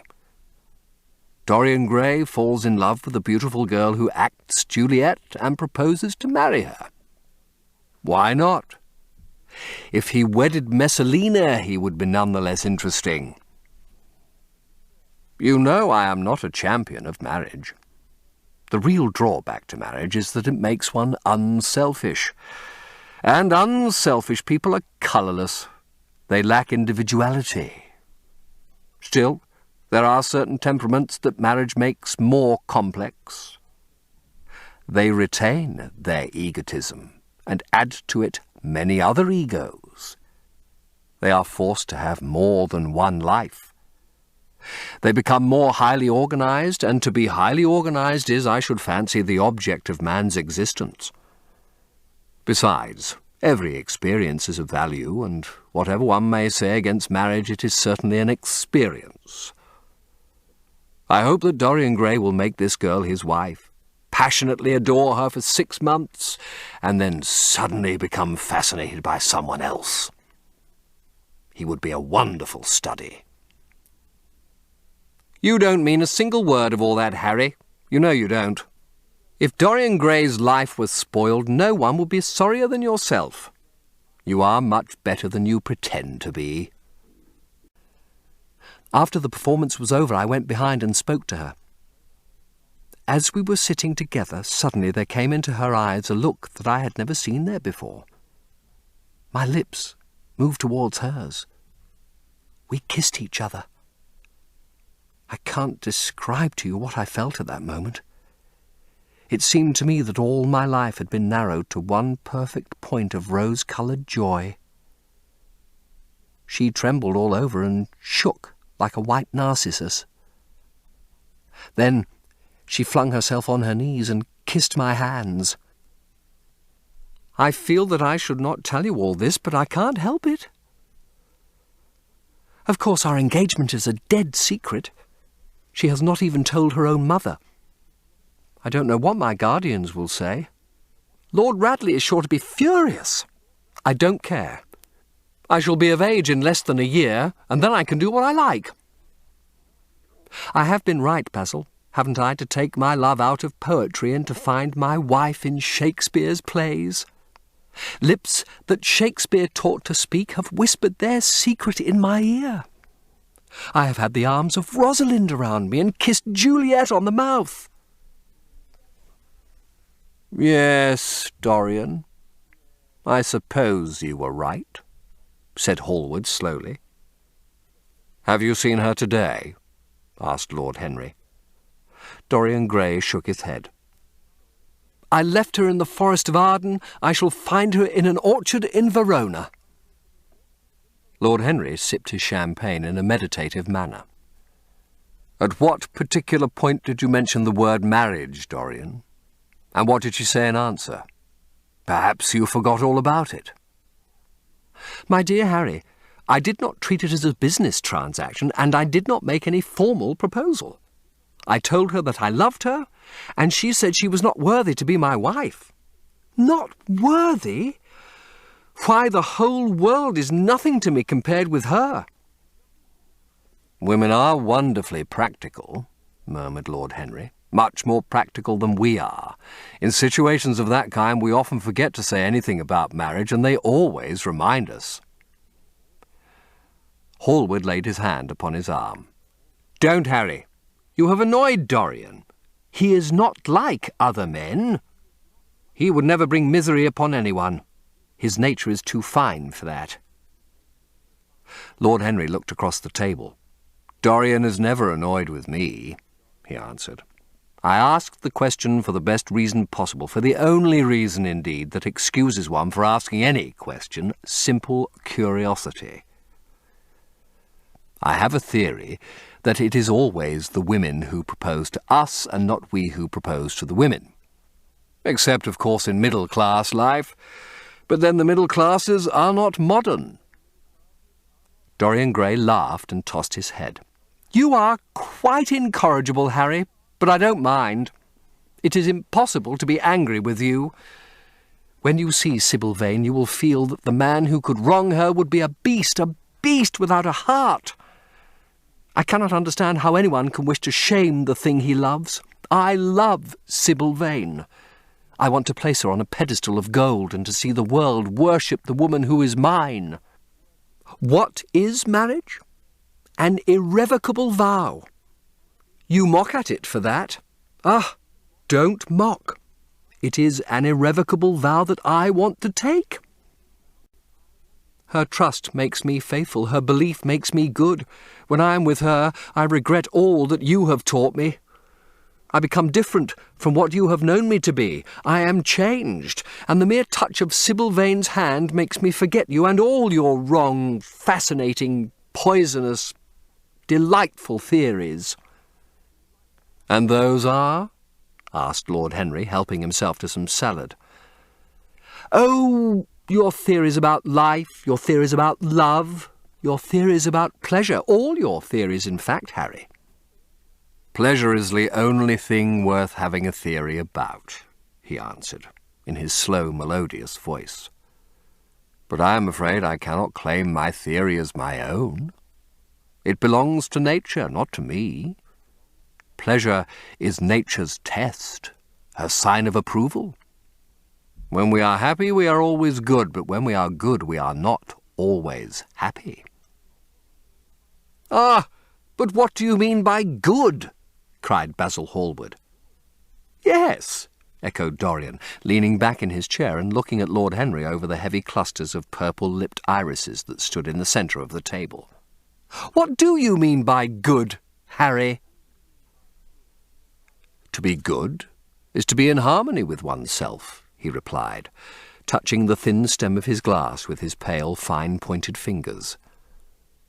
Discord is to be forced to be in harmony with others.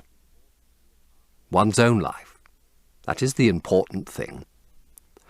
As for the lives of one's neighbours, if one wishes to be a prig or a Puritan, one can flaunt one's moral views about them, but they are not one's concern. Besides, individualism has really the higher aim. Modern morality consists in accepting the standard of one's age. I consider that for any man of culture to accept the standard of his age is a form of the grossest immorality. But surely if one lives merely for oneself, Harry, one pays a terrible price for doing so, suggested the painter. Yes, we are overcharged for everything nowadays. I should fancy that the real tragedy of the poor is that they can afford nothing but self-denial. Beautiful sins like beautiful things are the privilege of the rich. One has to pay in other ways but money.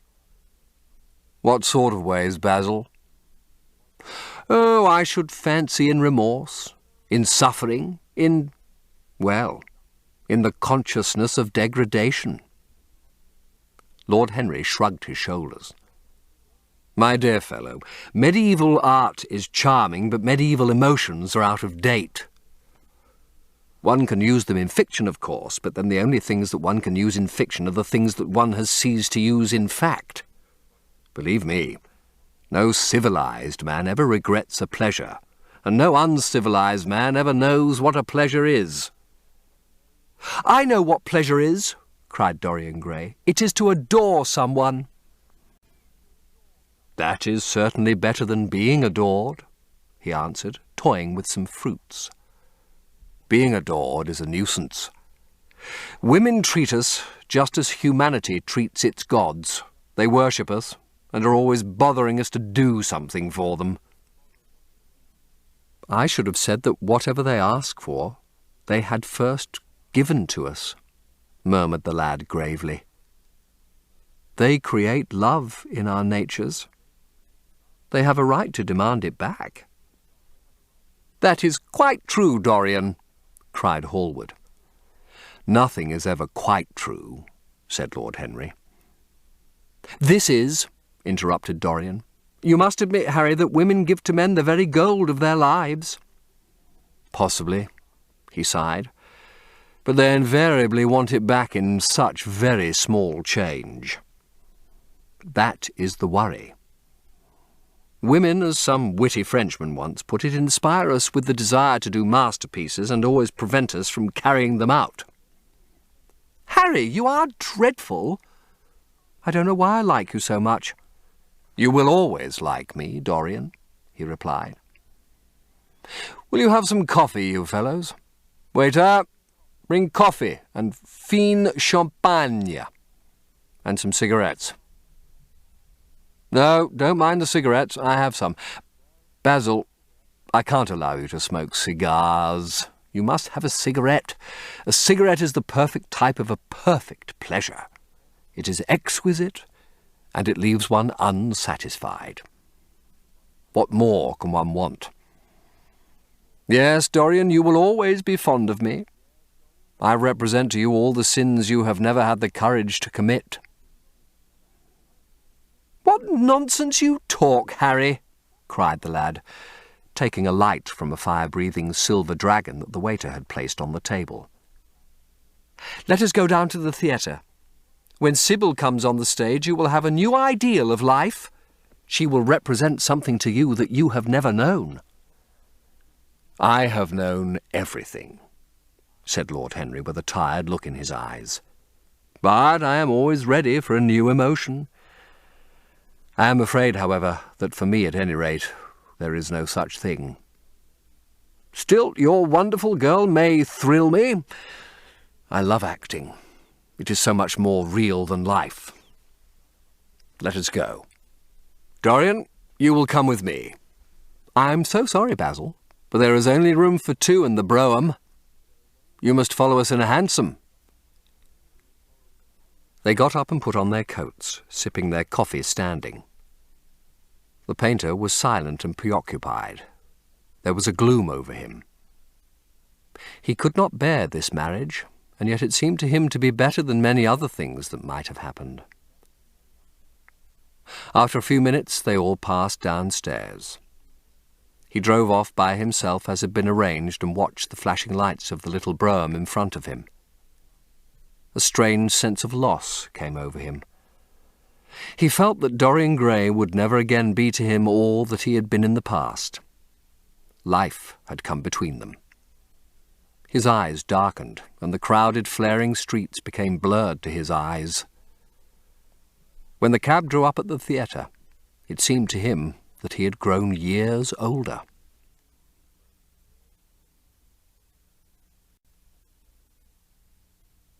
Chapter 7. For some reason or other, the house was crowded that night, and the fat Jew manager who met them at the door was beaming from ear to ear with an oily, tremulous smile. He escorted them to their box with a sort of pompous humility, waving his fat, jewelled hands and talking at the top of his voice. Dorian Gray loathed him more than ever. He felt as if he had come to look for Miranda and had been met by Caliban. Lord Henry, upon the other hand, rather liked him. At least he declared he did, and insisted on shaking him by the hand and assuring him that he was proud to meet a man who had discovered a real genius and gone bankrupt over a poet. Hallward amused himself with watching the faces in the pit. The heat was terribly oppressive, and the huge sunlight flamed like a monstrous dahlia with petals of yellow fire. The youths in the gallery had taken off their coats and waistcoats and hung them over the side. They talked to each other across the theatre and shared their oranges with the tawdry girls who sat beside them. Some women were laughing in the pit. Their voices were horribly shrill and discordant. The sound of the popping of corks came from the bar. "What a place to find one's divinity in," said Lord Henry. "Yes," answered Dorian Gray. "It was here I found her, and she is divine beyond all living things. When she acts, you will forget everything. These common, rough people with their coarse faces and brutal gestures become quite different when she is on the stage. They sit silently and watch her. They weep and laugh as she wills them to do. She makes them as responsive as a violin. She spiritualizes them, and one feels that they are of the same flesh and blood as oneself." "The same flesh and blood as oneself? Oh, I hope not," exclaimed Lord Henry, who was scanning the occupants of the gallery through his opera glass. "Don't pay any attention to him, Dorian," said the painter. "I understand what you mean, and I believe in this girl. Anyone you love must be marvellous, and any girl that has the effect you describe must be fine and noble. To spiritualize one's age, that is something worth doing. If this girl can give a soul to those who have lived without one, if she can create the sense of beauty in people whose lives have been sordid and ugly, if she can strip them of their selfishness and lend them tears for sorrows that are not their own, she is worthy of all your adoration, worthy of the adoration of the world. This marriage is quite right. I did not think so at first, but I admit it now. The gods made Sybil Vane for you. Without her, you would have been incomplete." "Thanks, Basil," answered Dorian Gray, pressing his hand. "I knew that you would understand me. Harry is so cynical, he terrifies me. But here is the orchestra. It is quite dreadful, but it only lasts for about 5 minutes.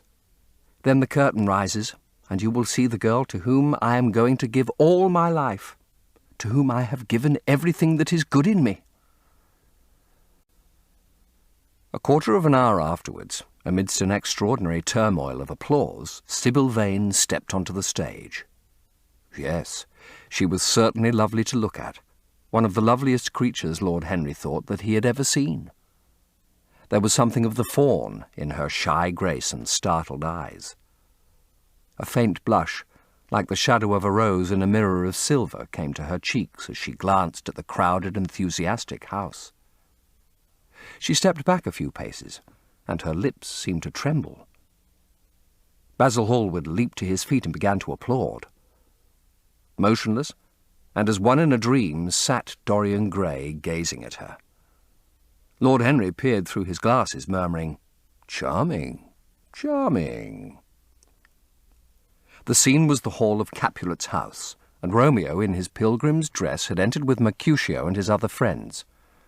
The band, such as it was, struck up a few bars of music, and the dance began. Through the crowd of ungainly, shabbily dressed actors, Sybil Vane moved like a creature from a finer world. Her body swayed while she danced, as a plant sways in the water. The curves of her throat were the curves of a white lily. Her hands seemed to be made of cool ivory. Yet she was curiously listless. She showed no sign of joy when her eyes rested on Romeo. The few words she had to speak, "Good pilgrim, you do wrong your hand too much, which mannerly devotion shows in this. For saints have hands that pilgrims' hands do touch, and palm to palm is holy palmer's kiss," with the brief dialogue that follows, was spoken in a thoroughly artificial manner. The voice was exquisite, but from the point of view of tone, it was absolutely false. It was wrong in colour. It took away all the life from the verse. It made the passion unreal. Dorian Gray grew pale as he watched her. He was puzzled and anxious. Neither of his friends dared to say anything to him. She seemed to them to be absolutely incompetent. They were horribly disappointed. Yet they felt that the true test of any Juliet is the balcony scene of the second act. They waited for that.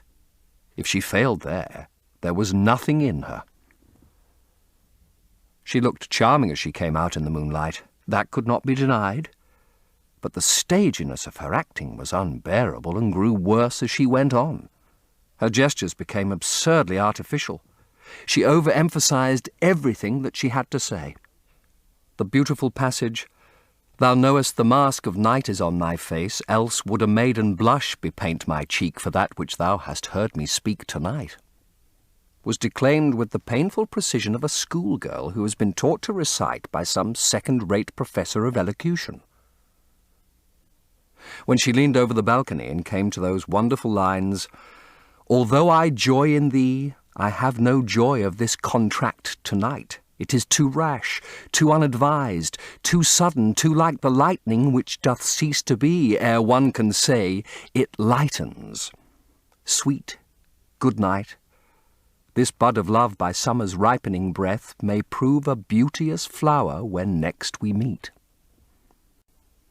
She spoke the words as though they conveyed no meaning to her. It was not nervousness. Indeed, so far from being nervous, she was absolutely self-contained. It was simply bad art. She was a complete failure. Even the common uneducated audience of the pit and gallery lost their interest in the play.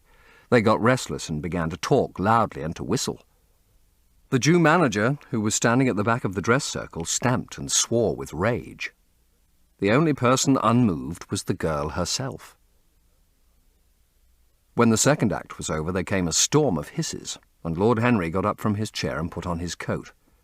"She is quite beautiful, Dorian," he said, "but she can't act. Let us go." "I am going to see the play through," answered the lad, in a hard, bitter voice. "I am awfully sorry that I have made you waste an evening, Harry. I apologize to you both." "My dear Dorian, I should think Miss Vane was ill," interrupted Hallward. "We will come some other night." "I wish she were ill," he rejoined, "but she seems to me to be simply callous and cold. She has entirely altered.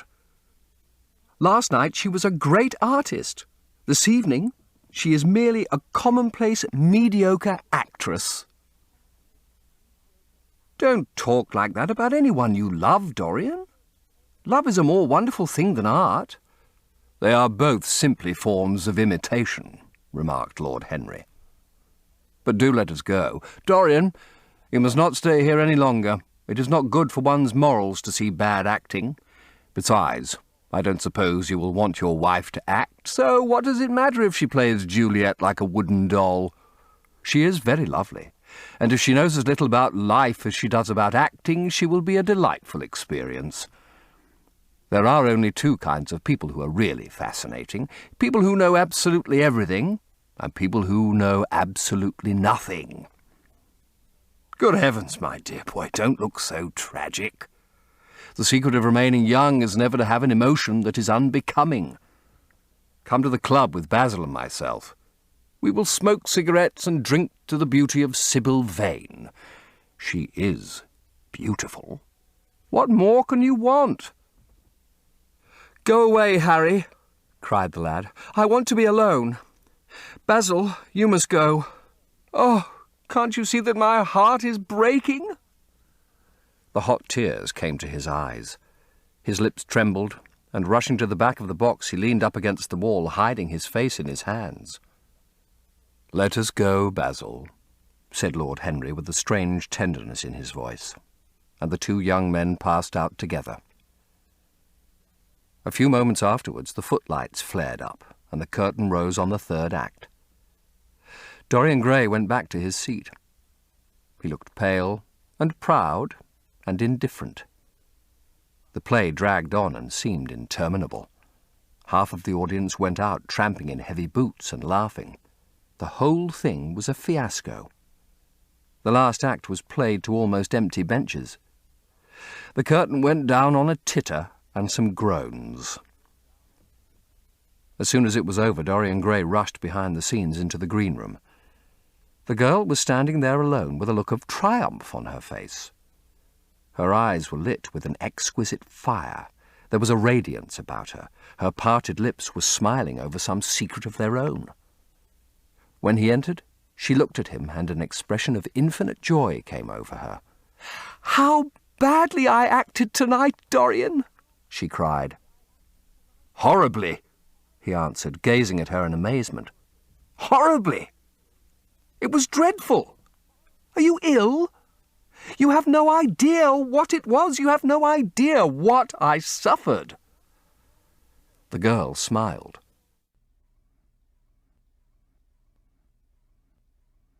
This ends Disc 3.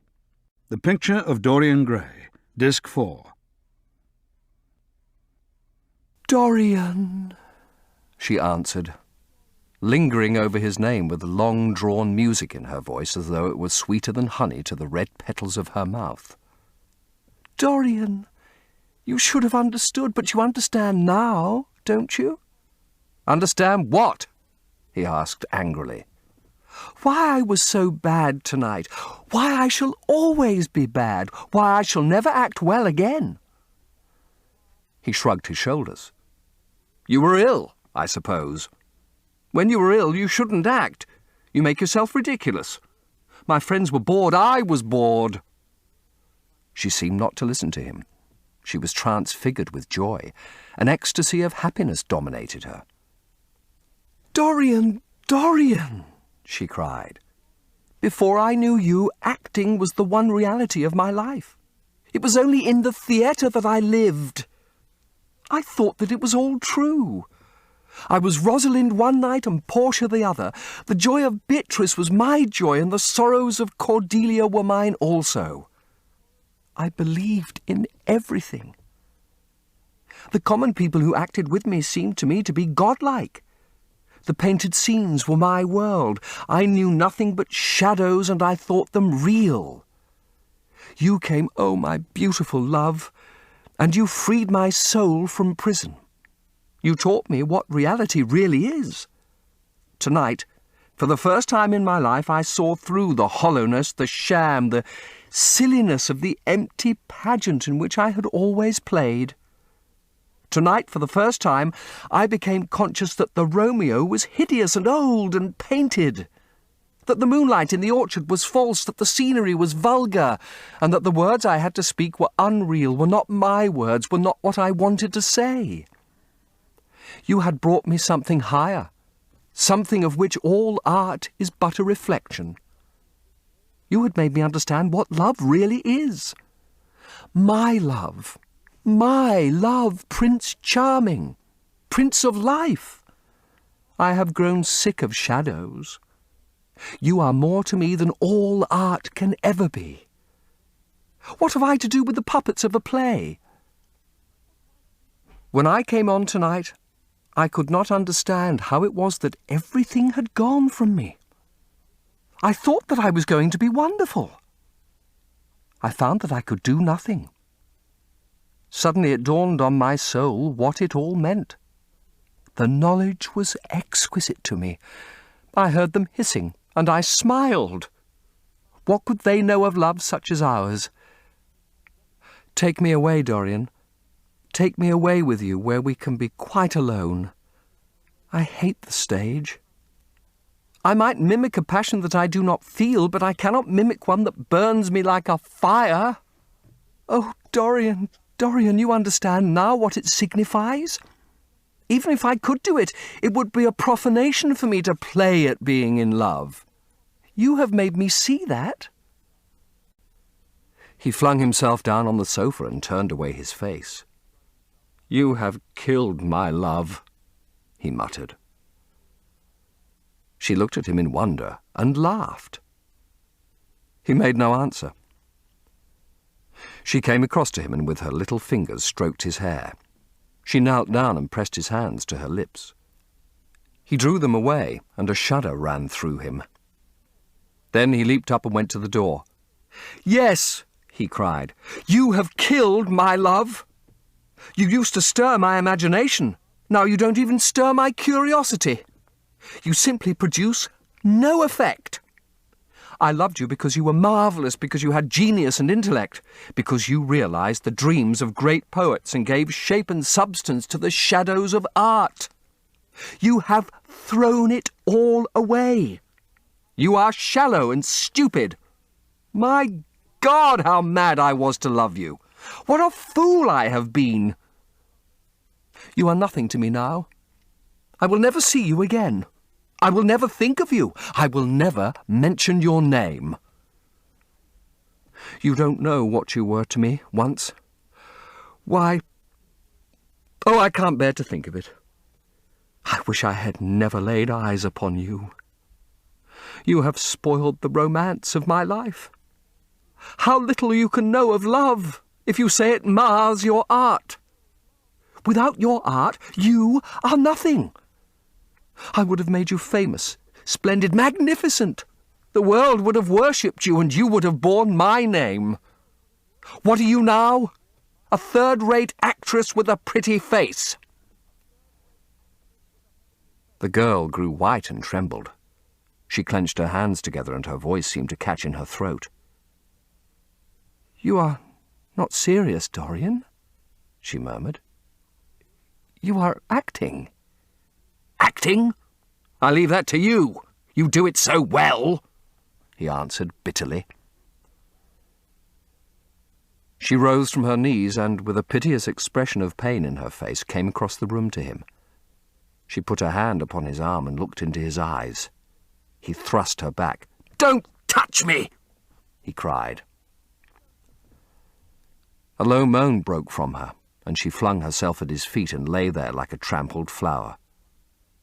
Dorian, Dorian, don't leave me, she whispered.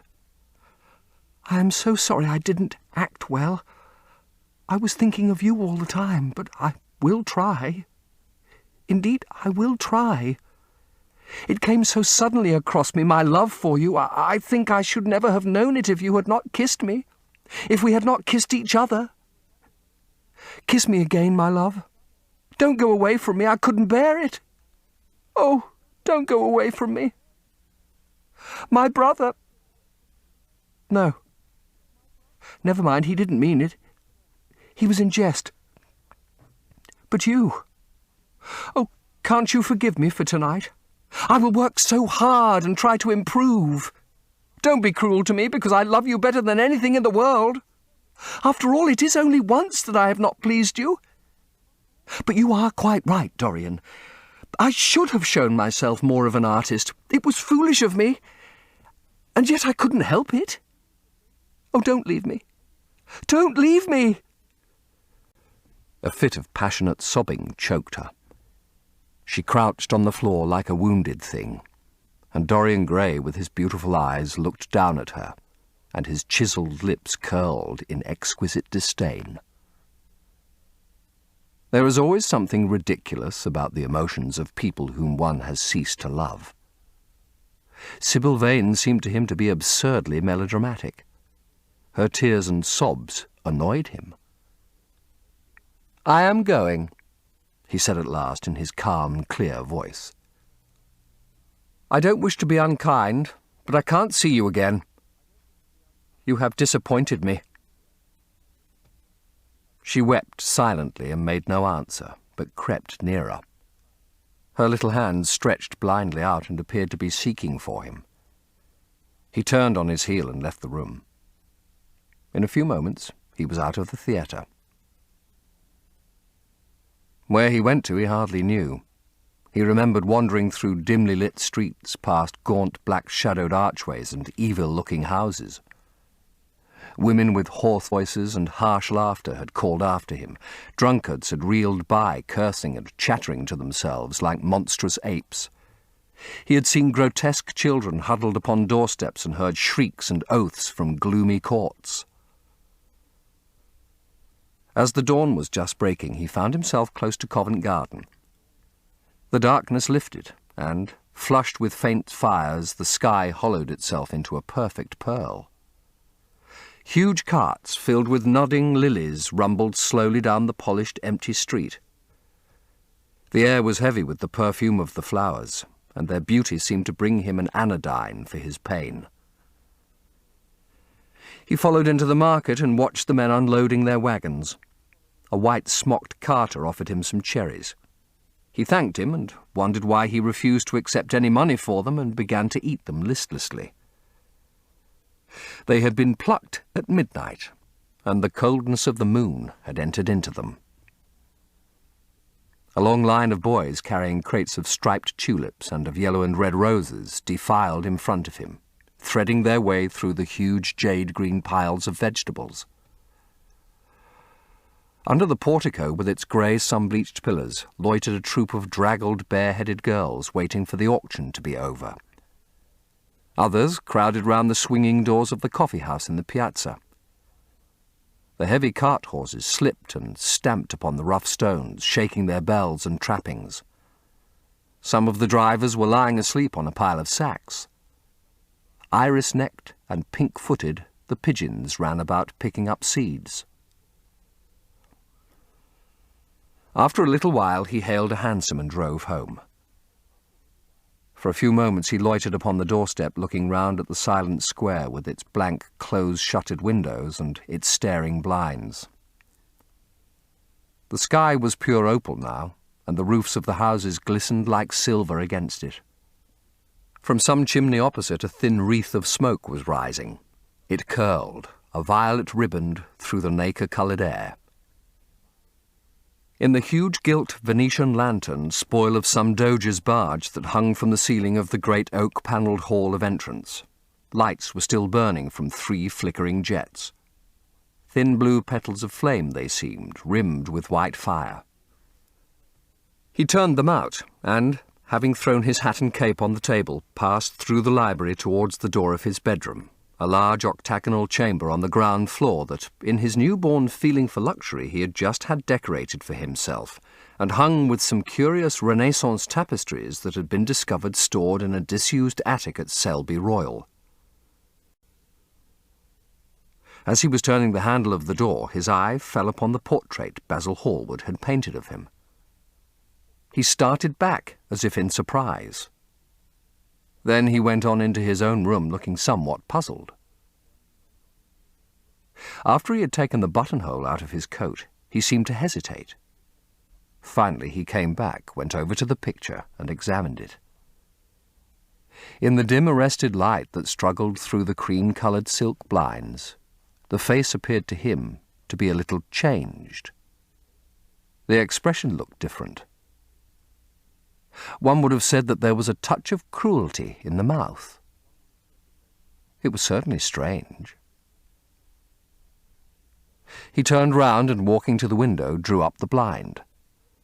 The bright dawn flooded the room and swept the fantastic shadows into corners, where they lay, shuddering. But the strange expression that he had noticed in the face of the portrait seemed to linger there, to be more intensified even. The quivering ardent sunlight showed him the lines of cruelty round the mouth as clearly as if he had been looking into a mirror after he had done some dreadful thing. He winced, and, taking up from the table an oval glass framed in ivory cupids, one of Lord Henry's many presents to him, glanced hurriedly into its polished depths. No line like that warped his red lips. What did it mean? He rubbed his eyes and came close to the picture and examined it again. There were no signs of any change when he looked into the actual painting, and yet there was no doubt that the whole expression had altered. It was not a mere fancy of his own. The thing was horribly apparent. He threw himself into a chair and began to think. Suddenly there flashed across his mind what he had said in Basil Hallward's studio the day the picture had been finished. Yes, he remembered it perfectly.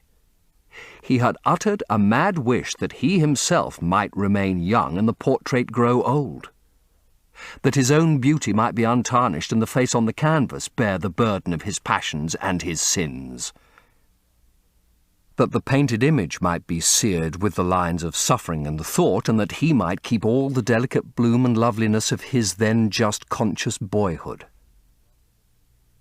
Surely his wish had not been fulfilled. Such things were impossible. It seemed monstrous even to think of them, and yet there was the picture before him with the touch of cruelty in the mouth. Cruelty. Had he been cruel? It was the girl's fault, not his. He had dreamed of her as a great artist, had given his love to her because he had thought her great. Then she had disappointed him. She had been shallow and unworthy. And yet a feeling of infinite regret came over him as he thought of her lying at his feet sobbing like a little child. He remembered with what callousness he had watched her. Why had he been made like that? Why had such a soul been given to him? But he had suffered also. During the 3 terrible hours that the play had lasted, he had lived centuries of pain, eon upon eon of torture. His life was well worth hers. She had marred him for a moment, if he had wounded her for an age.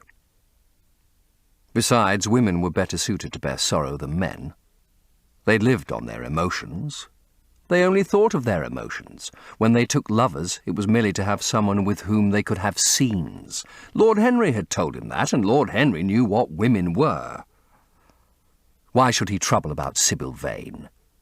She was nothing to him now. But the picture, what was he to say of that? It held the secret of his life and told his story. It had taught him to love his own beauty. Would it teach him to loathe his own soul? Would he ever look at it again? No.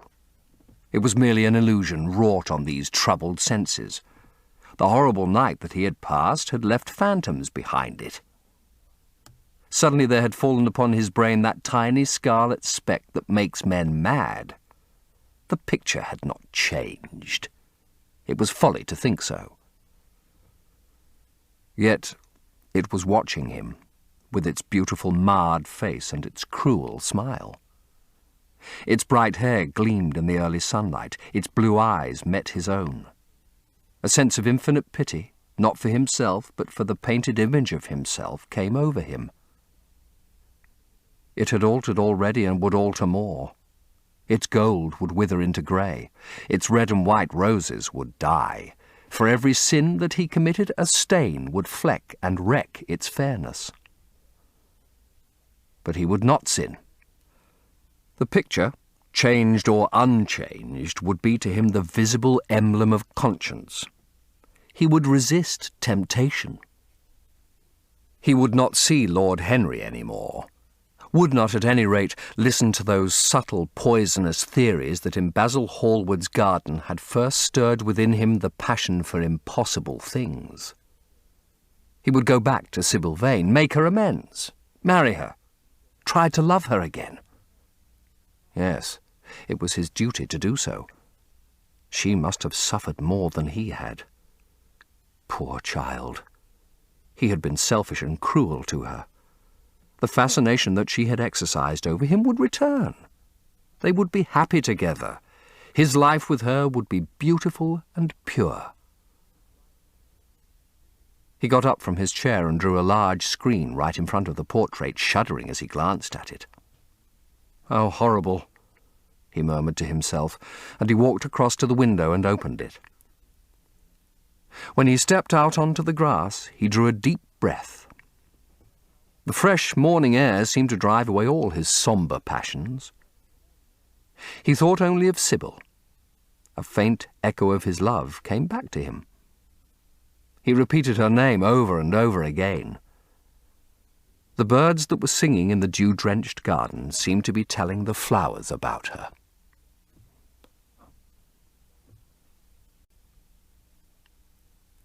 Chapter 8. It was long past noon when he awoke. His valet had crept several times on tiptoe into the room to see if he was stirring, and had wondered what made his young master sleep so late. Finally his bell sounded, and Victor came softly in with a cup of tea and a pile of letters on a small tray of old Sèvres china, and drew back the olive satin curtains with their shimmering blue lining that hung in front of the 3 tall windows. "Monsieur has well slept this morning?" he said, smiling. "What o'clock is it, Victor?" asked Dorian Gray drowsily. 1 hour and a quarter, monsieur." How late it was! He sat up and, having sipped some tea, turned over his letters. One of them was from Lord Henry and had been brought by hand that morning. He hesitated for a moment and then put it aside. The others he opened listlessly.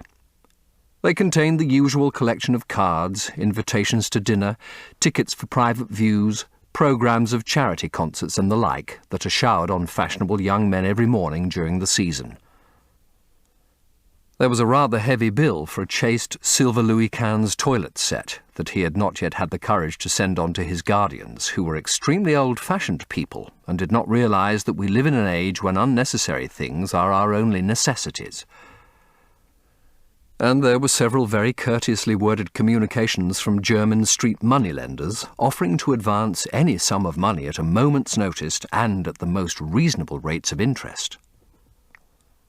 After about 10 minutes he got up, and throwing on an elaborate dressing gown of silk-embroidered cashmere wool, passed into the onyx-paved bathroom. The cool water refreshed him after his long sleep. He seemed to have forgotten all that he had gone through. A dim sense of having taken part in some strange tragedy came to him once or twice, but there was the unreality of a dream about it. As soon as he was dressed, he went into the library and sat down to a light French breakfast that had been laid out for him on a small round table close to the open window. It was an exquisite day. The warm air seemed laden with spices. A bee flew in and buzzed round the blue dragon bowl that, filled with sulphur-yellow roses, stood before him. He felt perfectly happy. Suddenly his eye fell on the screen that he had placed in front of the portrait, and he started. "Too cold for monsieur?" asked his valet, putting an omelette on the table. "I shut the window?" Dorian shook his head. "I am not cold," he murmured. Was it all true? Had the portrait really changed, or had it been simply his own imagination that had made him see a look of evil where there had been a look of joy? Surely a painted canvas could not alter. The thing was absurd. It would serve as a tale to tell Basil some day. It would make him smile.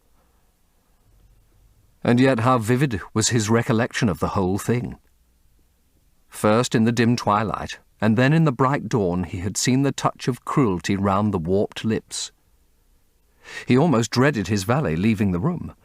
He knew that when he was alone he would have to examine the portrait. He was afraid of certainty. When the coffee and cigarettes had been brought, and the man turned to go, he felt a wild desire to tell him to remain. As the door was closing behind him, he called him back. The man stood waiting for his orders. Dorian looked at him for a moment. "I am not at home to anyone, Victor," he said with a sigh. The man bowed and retired. Then he rose from the table, lit a cigarette, and flung himself down on a luxuriously cushioned couch that stood facing the screen. The screen was an old one, of gilt Spanish leather, stamped and wrought with a rather florid Louis XIV pattern. He scanned it curiously, wondering if ever before it had concealed the secret of a man's life. Should he move it aside after all? Why not let it stay there? What was the use of knowing? If the thing was true, it was terrible. If it was not true, why trouble about it? But what if, by some fate or deadlier chance, eyes other than his spied behind and saw the horrible change? What should he do if Basil Hallward came and asked to look at his own picture? Basil would be sure to do that. No, the thing had to be examined, and at once. Anything would be better than this dreadful state of doubt. He got up and locked both doors. At least he would be alone when he looked upon the mask of his shame. Then he drew the screen aside and saw himself face to face. It was perfectly true. The portrait had altered. As he often remembered afterwards, and always with no small wonder, he found himself at first gazing at the portrait with a feeling of almost scientific interest. That such a change should have taken place was incredible to him, and yet it was a fact. Was there some subtle affinity between the chemical atoms that shaped themselves into form and colour on the canvas and the soul that was within him? Could it be that what that soul thought they realised? That what it dreamed they made true? Or was there some other, more terrible reason? He shuddered and felt afraid, and going back to the couch lay there gazing at the picture in sickened horror. One thing, however, he felt that it had done for him. It had made him conscious how unjust, how cruel he had been to Sybil Vane. It was not too late to make reparation for that. She could still be his wife. His unreal and selfish love would yield to some higher influence, would be transformed into some nobler passion, and the portrait that Basil Hallward had painted of him would be a guide to him through life, would be to him what holiness is to some, and conscience to others, and the fear of God to us all. There were opiates for remorse, drugs that could lull the moral sense to sleep. But here was a visible symbol of the degradation of sin. Here was an ever-present sign of the ruin men brought upon their souls. 3 o'clock struck, and 4, and the half-hour rang its double chime, but Dorian Gray did not stir. He was trying to gather up the scarlet threads of life and to weave them into a pattern, to find his way through the sanguine labyrinth of passion through which he was wandering. He did not know what to do or what to think. Finally, he went over to the table and wrote a passionate letter to the girl he had loved, imploring her forgiveness and accusing himself of madness. He covered page after page with wild words of sorrow and wilder words of pain. There is a luxury in self-reproach. When we blame ourselves, we feel that no one else has a right to blame us. It is the confession, not the priest, that gives us absolution. When Dorian had finished the letter, he felt that he had been forgiven. Suddenly there came a knock to the door, and he heard Lord Henry's voice outside. "My dear boy, I must see you. Let me in at once. I can't bear your shutting yourself in like this." He made no answer at first, but remained quite still. The knocking still continued and grew louder. Yes, it was better to let Lord Henry in and to explain to him the new life he was going to lead, to quarrel with him if it became necessary to quarrel, to part, if parting was inevitable. He jumped up, drew the screen hastily across the picture and unlocked the door. "I am so sorry for it all, Dorian," said Lord Henry as he entered. "But you must not think too much about it." "Do you mean about Sybil Vane?" asked the lad. "Yes, of course," answered Lord Henry, sinking into a chair and slowly pulling off his yellow gloves. "It is dreadful from one point of view, but it was not your fault. Tell me, did you go behind and see her after the play was over?" "Yes. I felt sure you had." "Did you make a scene with her?" "I was brutal, Harry. Perfectly brutal. But it is all right now. I am not sorry for anything that has happened. It has taught me to know myself better." "Ah, Dorian, I'm so glad you take it in that way. I was afraid I would find you plunged in remorse and tearing that nice curly hair of yours." "I have got through all that," said Dorian, shaking his head and smiling. "I am perfectly happy now. I know what conscience is to begin with. It is not what you told me it was. It is the divinest thing in us. Don't sneer at it, Harry, any more, at least not before me. I want to be good. I can't bear the idea of my soul being hideous." "A very charming artistic basis for ethics, Dorian. I congratulate you on it. But how are you going to begin?" "By marrying Sybil Vane." "Marrying Sybil Vane?" cried Lord Henry, standing up and looking at him in perplexed amazement. "But my dear Dorian—" "Yes, Harry, I know what you are going to say. Something dreadful about marriage. Don't say it. Don't ever say things of that kind to me again.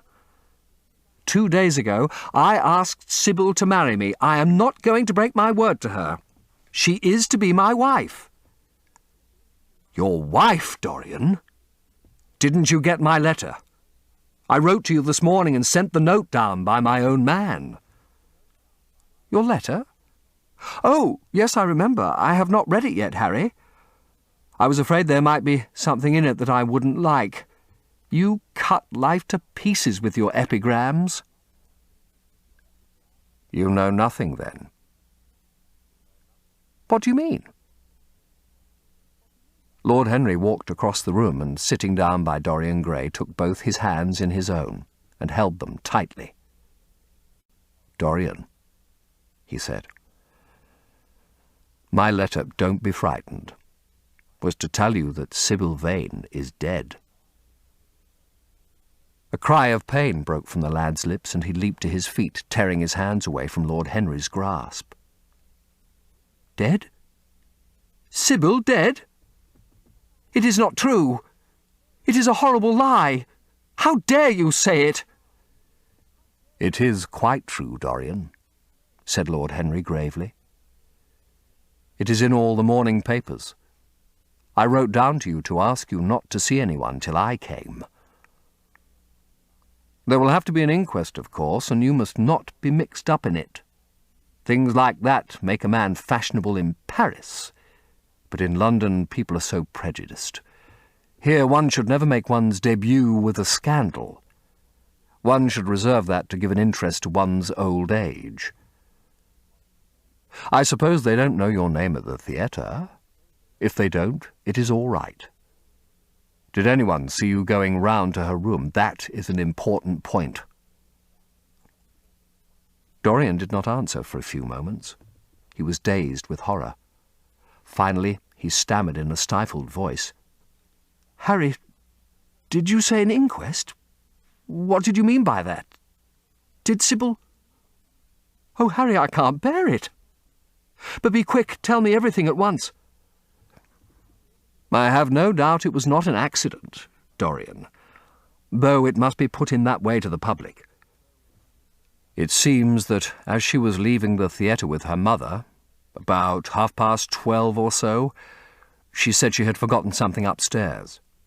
They waited some time for her, but she did not come down again. They ultimately found her lying dead on the floor of her dressing room. She had swallowed something by mistake, some dreadful thing they use at theatres. I don't know what it was, but it had either prussic acid or white lead in it. I should fancy it was prussic acid, as she seems to have died instantaneously. "Harry! Harry, it is terrible!" cried the lad. Yes, it is very tragic, of course, but you must not get yourself mixed up in it. I see by the Standard that she was 17. I should have thought she was almost younger than that. She looked such a child and seemed to know so little about acting.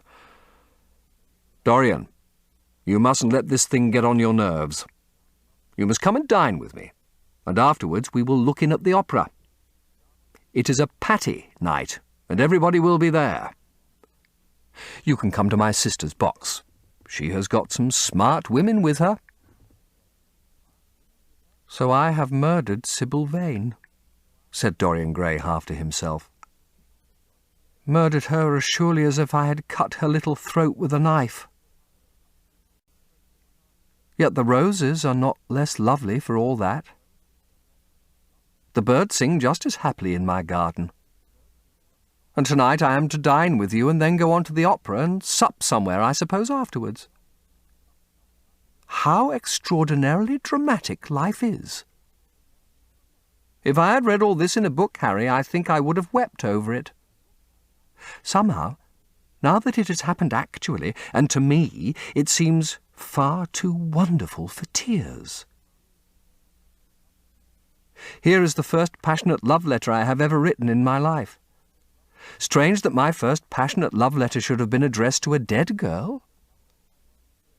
Can they feel, I wonder, those white, silent people we call the dead? Sybil, can she feel or know or listen? Oh, Harry, how I loved her once. It seems years ago to me now. She was everything to me. Then came that dreadful night. Was it really only last night, when she played so badly and my heart almost broke? She explained it all to me. It was terribly pathetic. But I was not moved a bit. I thought her shallow. Suddenly something happened that made me afraid. I can't tell you what it was, but it was terrible. I said I would go back to her. I felt I had done wrong. And now she is dead. My God, Harry, what shall I do? You don't know the danger I am in, and there is nothing to keep me straight. She would have done that for me. She had no right to kill herself. It was selfish of her. My dear Dorian, answered Lord Henry, taking a cigarette from his case and producing a gold Latin matchbox. The only way a woman can ever reform a man is by boring him so completely that he loses all possible interest in life. If you had married this girl, you would have been wretched. Of course, you would have treated her kindly. One can always be kind to people about whom one cares nothing. But she would have soon found out that you were absolutely indifferent to her. And when a woman finds out about her husband, she either becomes dreadfully dowdy or wears very smart bonnets that some other woman's husband has to pay for. I say nothing about the social mistake which would have been abject, which of course I would not have allowed, but I assure you that in any case the whole thing would have been an absolute failure. I suppose it would, muttered the lad, walking up and down the room and looking horribly pale. But I thought it was my duty. It is not my fault that this terrible tragedy has prevented my doing what was right.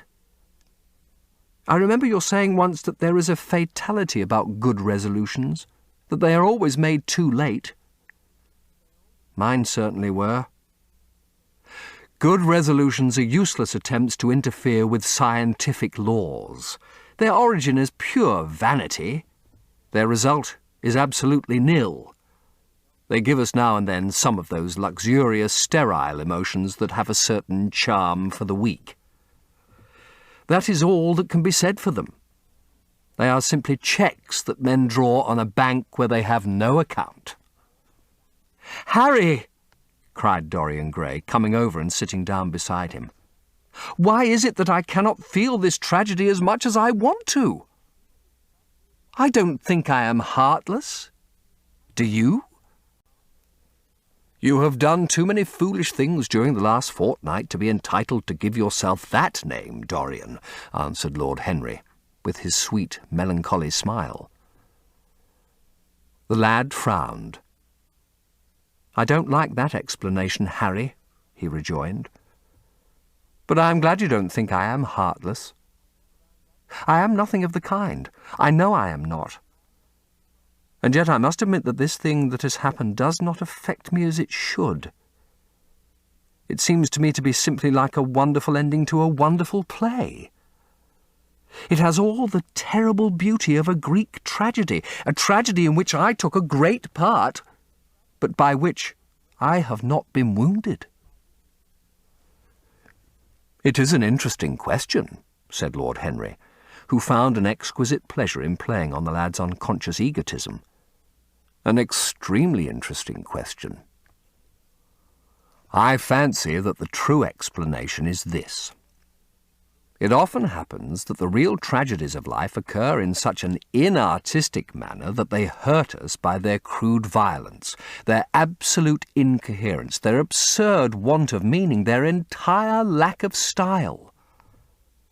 They affect us just as vulgarity affects us. They give us an impression of sheer brute force, and we revolt against that. Sometimes, however, a tragedy that possesses artistic elements of beauty crosses our lives. If these elements of beauty are real, the whole thing simply appeals to our sense of dramatic effect. Suddenly we find that we are no longer the actors but the spectators of the play. Or rather, we are both. We watch ourselves, and the mere wonder of the spectacle enthralls us. In the present case, what is it that has really happened? Someone has killed herself for love of you. I wish that I had ever had such an experience. It would have made me in love with love for the rest of my life. The people who have adored me, there have not been very many, but there have been some, have always insisted on living on long after I had ceased to care for them or they care for me. They have become stout and tedious, and when I meet them they go in at once for reminiscences. That awful memory of woman. What a fearful thing it is, and what an utter intellectual stagnation it reveals. One should absorb the colour of life, but one should never remember its details. Details are always vulgar. "I must sow poppies in my garden," sighed Dorian. "There is no necessity," rejoined his companion. "Life has always poppies in her hands. Of course, now and then things linger. I once wore nothing but violets all through one season as a form of artistic mourning for a romance that would not die. Ultimately, however, it did die. I forget what killed it. I think it was her proposing to sacrifice the whole world for me. That is always a dreadful moment. It fills one with the terror of eternity. Well, would you believe it? A week ago at Lady Hampshire's I found myself seated at dinner next the lady in question, and she insisted on going over the whole thing again and digging up the past and raking up the future. I had buried my romance in a bed of asphodel. She dragged it out again and assured me that I had spoiled her life. I am bound to state that she ate an enormous dinner, so I did not feel any anxiety. But what a lack of taste she showed. The one charm of the past is that it is the past. But women never know when the curtain has fallen. They always want a sixth act, and as soon as the interest of the play is entirely over, they propose to continue it. If they were allowed their own way, every comedy would have a tragic ending and every tragedy would culminate in a farce. They are charmingly artificial, but they have no sense of art. You are more fortunate than I am. I assure you, Dorian, that not one of the women I have known would have done for me what Sybil Vane did for you. Ordinary women always console themselves. Some of them do it by going in for sentimental colours. Never trust a woman who wears mauve, whatever her age may be. Or a woman over 35 who is fond of pink ribbons. It always means that they have a history. Others find a great consolation in suddenly discovering the good qualities of their husbands. They flaunt their conjugal felicity in one's face as if it were the most fascinating of sins. Religion consoles some. Its mysteries have all the charm of a flirtation, a woman once told me, and I can quite understand it. Besides, nothing makes one so vain as being told one is a sinner. Conscience makes egotists of us all. Yes, there is really no end to the consolations that women find in modern life. Indeed, I have not mentioned the most important one. "What is that, Harry?" said the lad listlessly. "Oh, the obvious consolation. Taking someone else's admirer when one loses one's own. In good society that always whitewashes a woman. But really, Dorian, how different Sybil Vane must have been from all the women one meets. There is something to me quite beautiful about her death. I am glad I'm living in a century when such wonders happen. They make one believe in the reality of the things we all play with, such as romance, passion, and love." "I was terribly cruel to her. You forget that."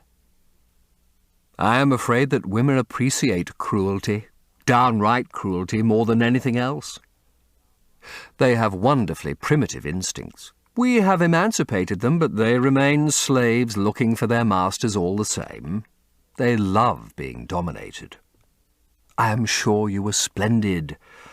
I have never seen you really and absolutely angry, but I can fancy how delightful you looked. And after all, you said something to me the day before yesterday that seemed to me at the time to be merely fanciful, but that I see now was absolutely true. And it holds the key to everything." "What was that, Harry?" "You said to me that Sybil Vane represented to you all the heroines of romance. That she was Desdemona one night and Ophelia the other. That if she died as Juliet, she came to life as Imogen.